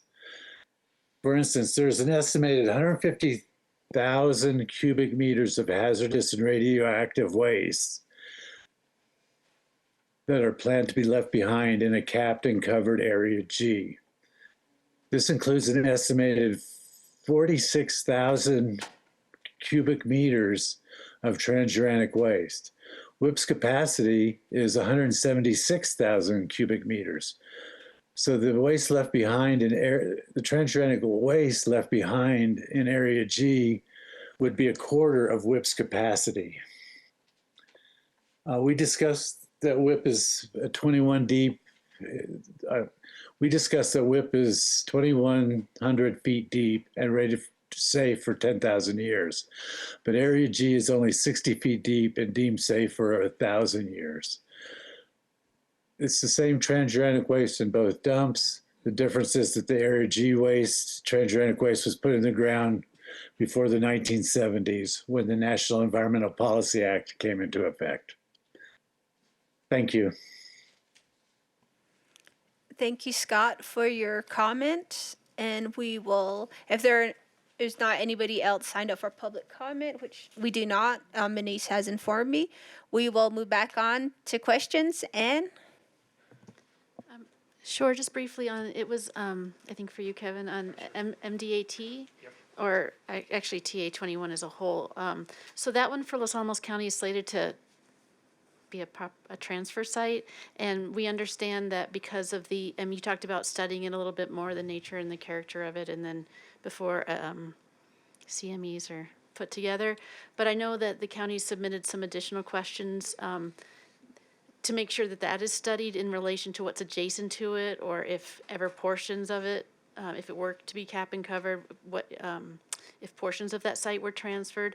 We really want to understand like the nature and the dangers, I'll say, or risks with the cap and cover. So is that going to all be included in that additional study? Yeah, and Lee, I don't know if you want to answer this one too, because there was some additional communication. So there are additional analysis requested by Los Alamos County that we're looking into, and it's actually my office in the part of regulatory compliance. I have a health physicist, Brian Harsick, on staff who's doing that evaluation right now. He's going to use an offsite or subcontractor to do some of that modeling, and so we're addressing that directly from EMLA.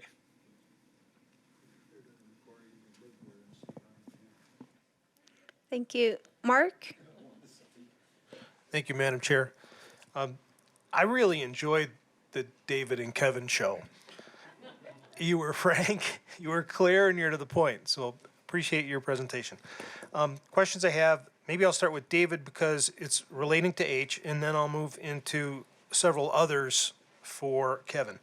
And David, the question is, the shaft construction for H, can you tell me a little bit about, I think it's 6 feet wide, but like how thick is the wall? Is there a bottom on it? And I think you said something about the top was maybe 6 feet as well? Right.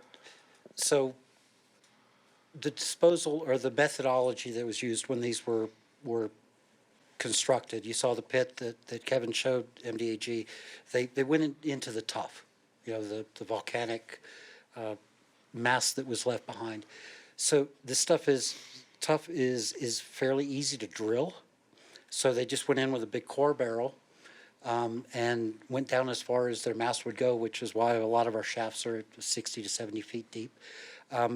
So it's just straight wall, and it's based on tuff down at the bottom for another few hundred feet, or a couple hundred feet, depending on where you are. Is that what you were? Yeah, so basically what I'm hearing is it's tough without any kind of concrete liner, steel liner, anything like that. No seal on the bottom other than tough, and a 6-foot concrete cap on the top. Generally, yes. Some of the shafts were lined with an asphaltic material, but I don't have any. I've not seen any record of anything that had steel lining. Later on in the process, they wanted to make stuff retrievable, which is what they did at MDAT. So they started using corrugated metal pipe and putting it in that with caps on both ends, which is part of what's over at CH True being processed right now. They were able to remove that out. But the earlier days, this was all just pretty much in the formation, sometimes with an asphaltic liner. And then they, in this case, as you mentioned, we had 3-foot concrete plug with a 3-foot soil plug above that, so it isolated the waste down. But that's the in situ state of it. And if I remember looking at the pictures, maybe I didn't get the perception right, but it didn't look as though it was domed. And usually when I see a cap, it's somewhat domed to prevent the rain from seeping in and possibly disrupting some chemicals or some metals and so forth. Why is it not domed, or why isn't, tell me why. Okay. So all of our MDAs have these, what we call operational covers. After they use these sites, they came in with massive amounts of soil and built anywhere from, let's say, 4 to 10 feet of crushed tuff or other, plant sustainable materials.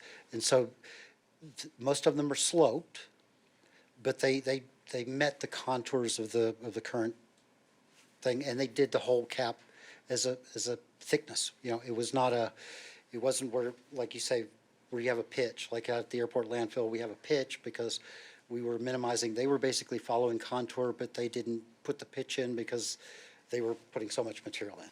And we do have contours out there. H is sloped slightly, so it does run off. It doesn't percolate into the ground right there, but it doesn't have your classic, cap crown on it. Kevin and Mark, we still have 2 more people that have questions. I know you have more questions, Mark, but I would like to see if Joseph could ask a question before we proceed, because we're getting pretty close to time. Sure, go ahead. Okay, thank you, Mark. Joseph? Thank you, Madam Chair. Sir, just one simple question. On that page 21, it talks about your next steps. I'm just concerned about the water, the groundwater, the precious groundwater, the aquifer. Water is life for our tribal nations and our land grants. Where does this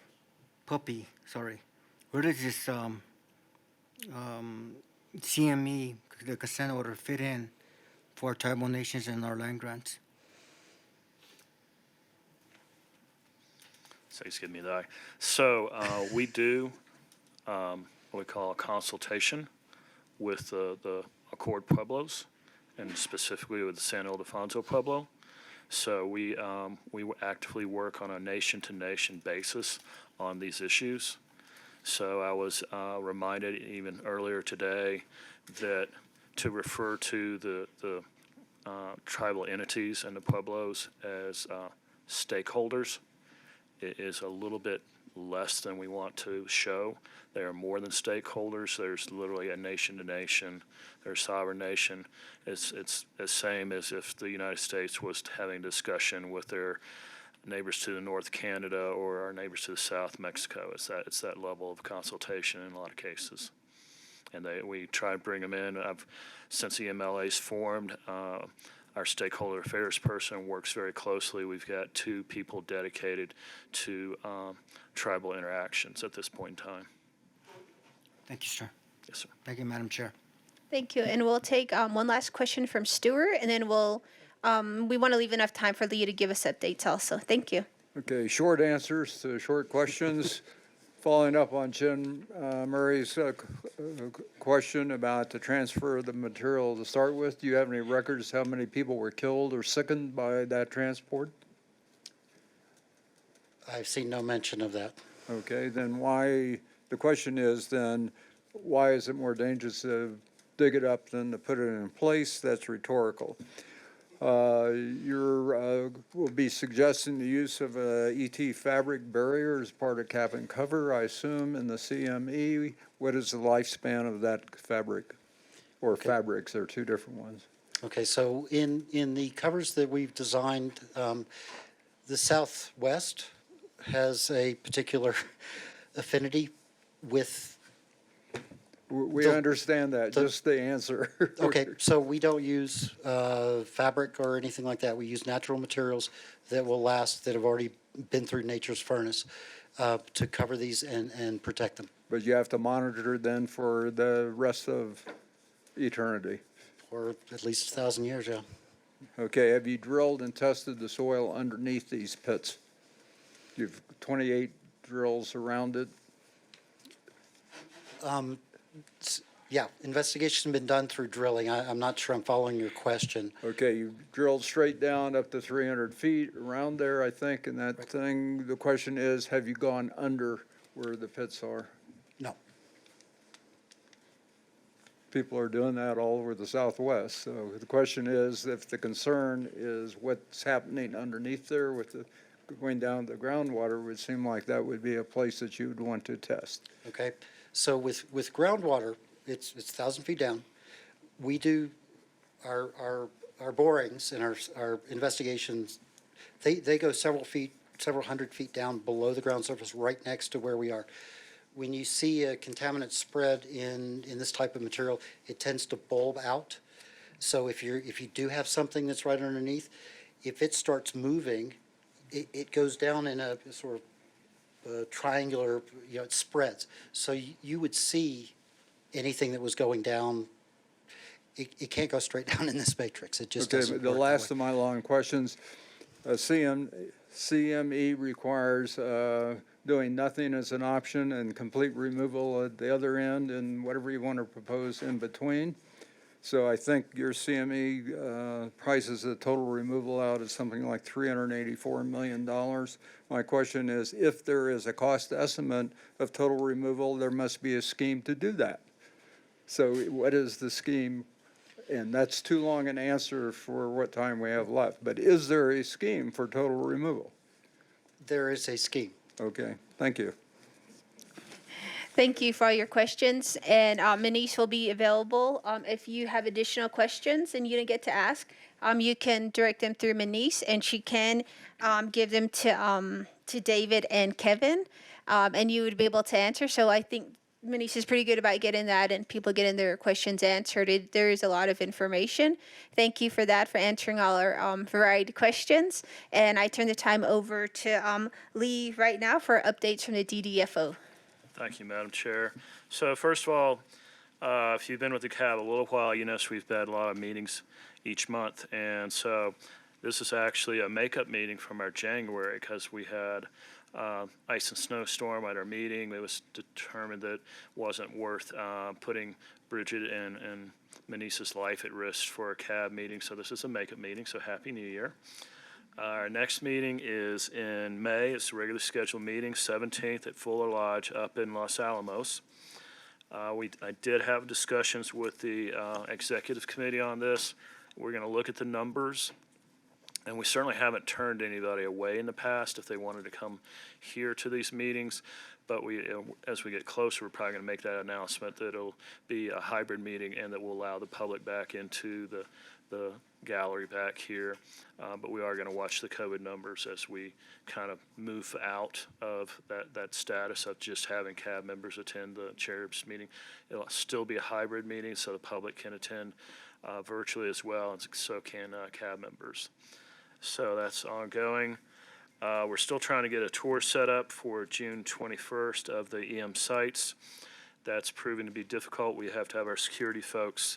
There may be some new badging requirements that will require us to get a badge the day before, a pictured badge, and then tour and collect the badges. So that adds another wrinkle to getting tours going. We're working with the N3B securities folks to see how we can work around that particular issue.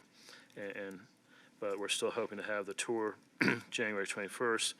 It's already been mentioned that the Falls Chairs meeting is in Oak Ridge, October 2nd.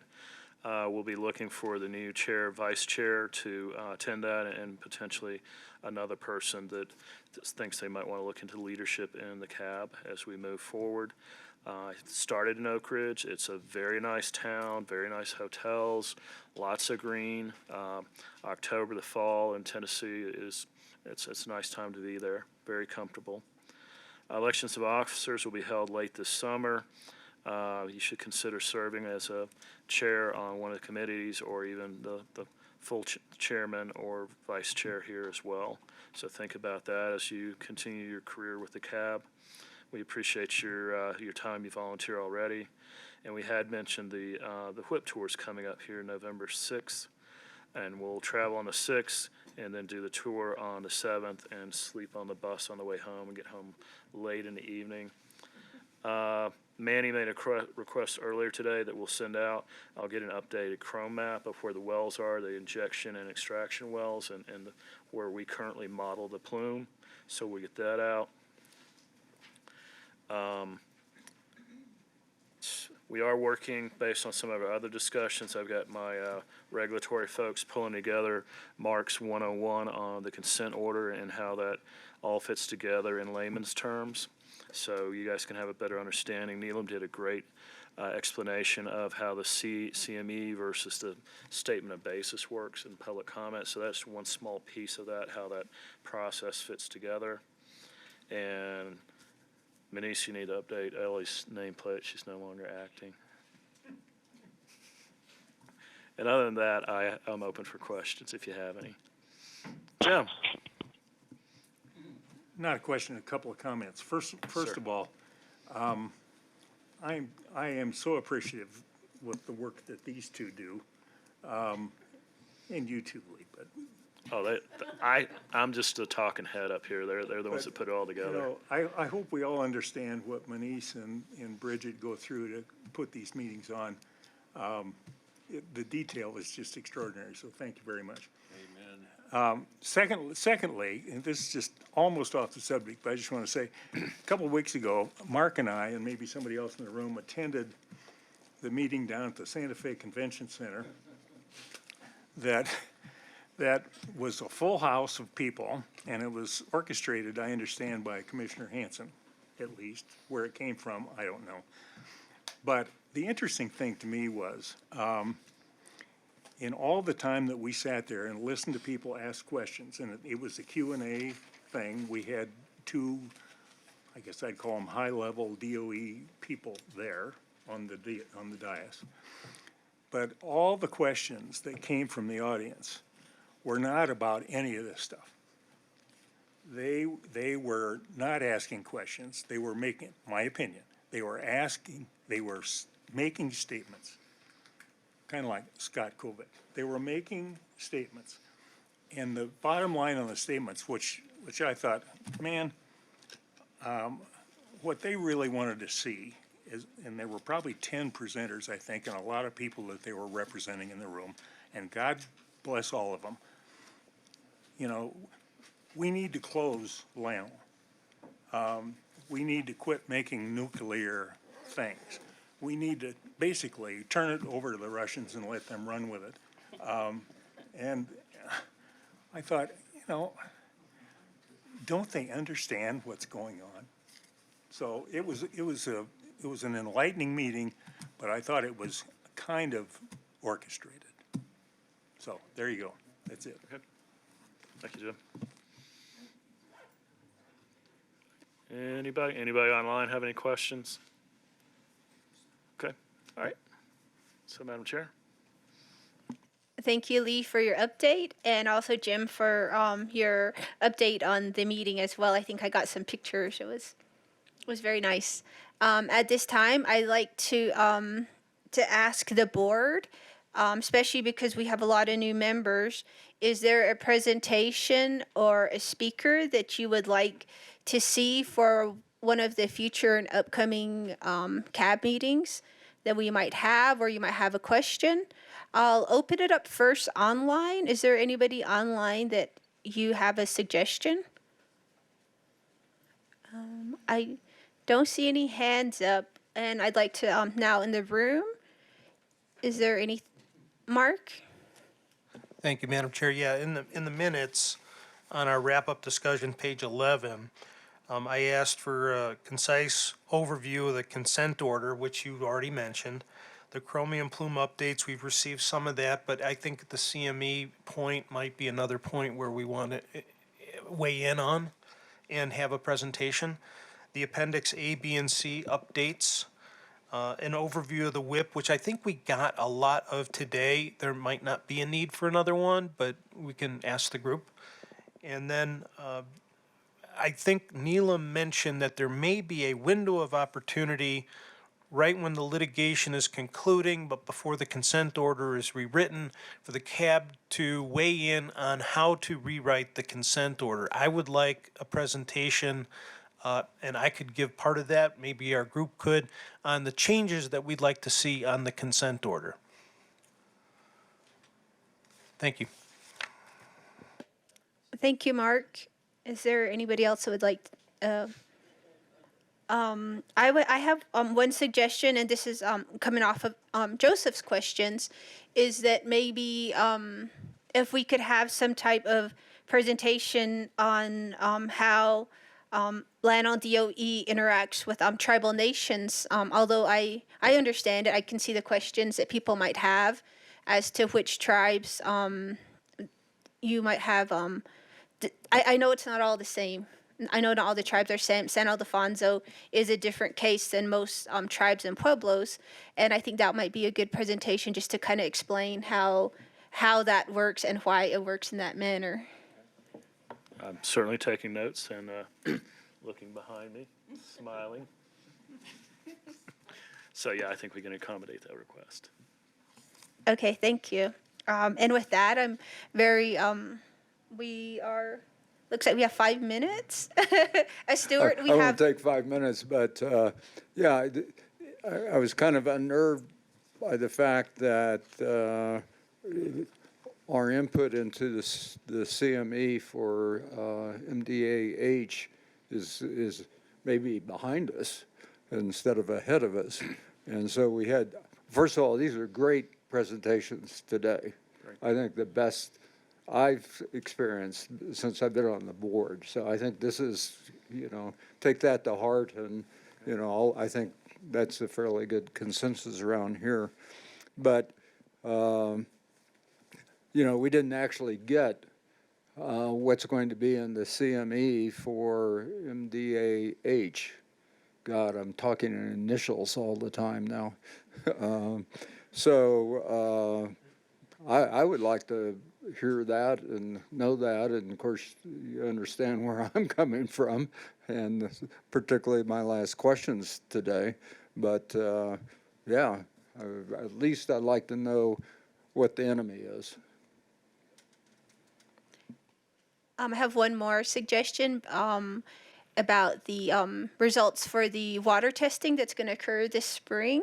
I think that would be something that I'd like to also have a brief update on. I think that would be something interesting. So I'll make sure we're clear. You're talking about the surface water testing from storm events? Yes. Okay. Stephen?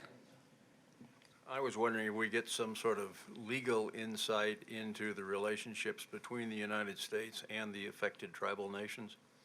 I think that would be part of the presentation is what are the statutes that are the basis for that, and then what are we doing specifically here. As well as the treaties? You need a law degree to start looking at some of those treaties. That was my question. Do we have somebody who could? Let me take that back and see what I can do. Treaties are, yeah, it's the statutes are fairly clear, and I'm looking to see if my attorney's on the line there, John Evans. So he and I will have a chat tomorrow. I think the statutes and the process are relatively clear, but it gets real murky when you get in, especially some of those very dated treaties. Joseph? Madam Chair, it's my first meeting with this awesome board. I just want you to know that coming from my heart, I speak for a lot of the silent majority of our tribal nations and New Mexico land grants, New Mexico acequias. I'm very impressed with the collaboration and the being cordial, being respectful with each other with this board. And I'm honored to serve.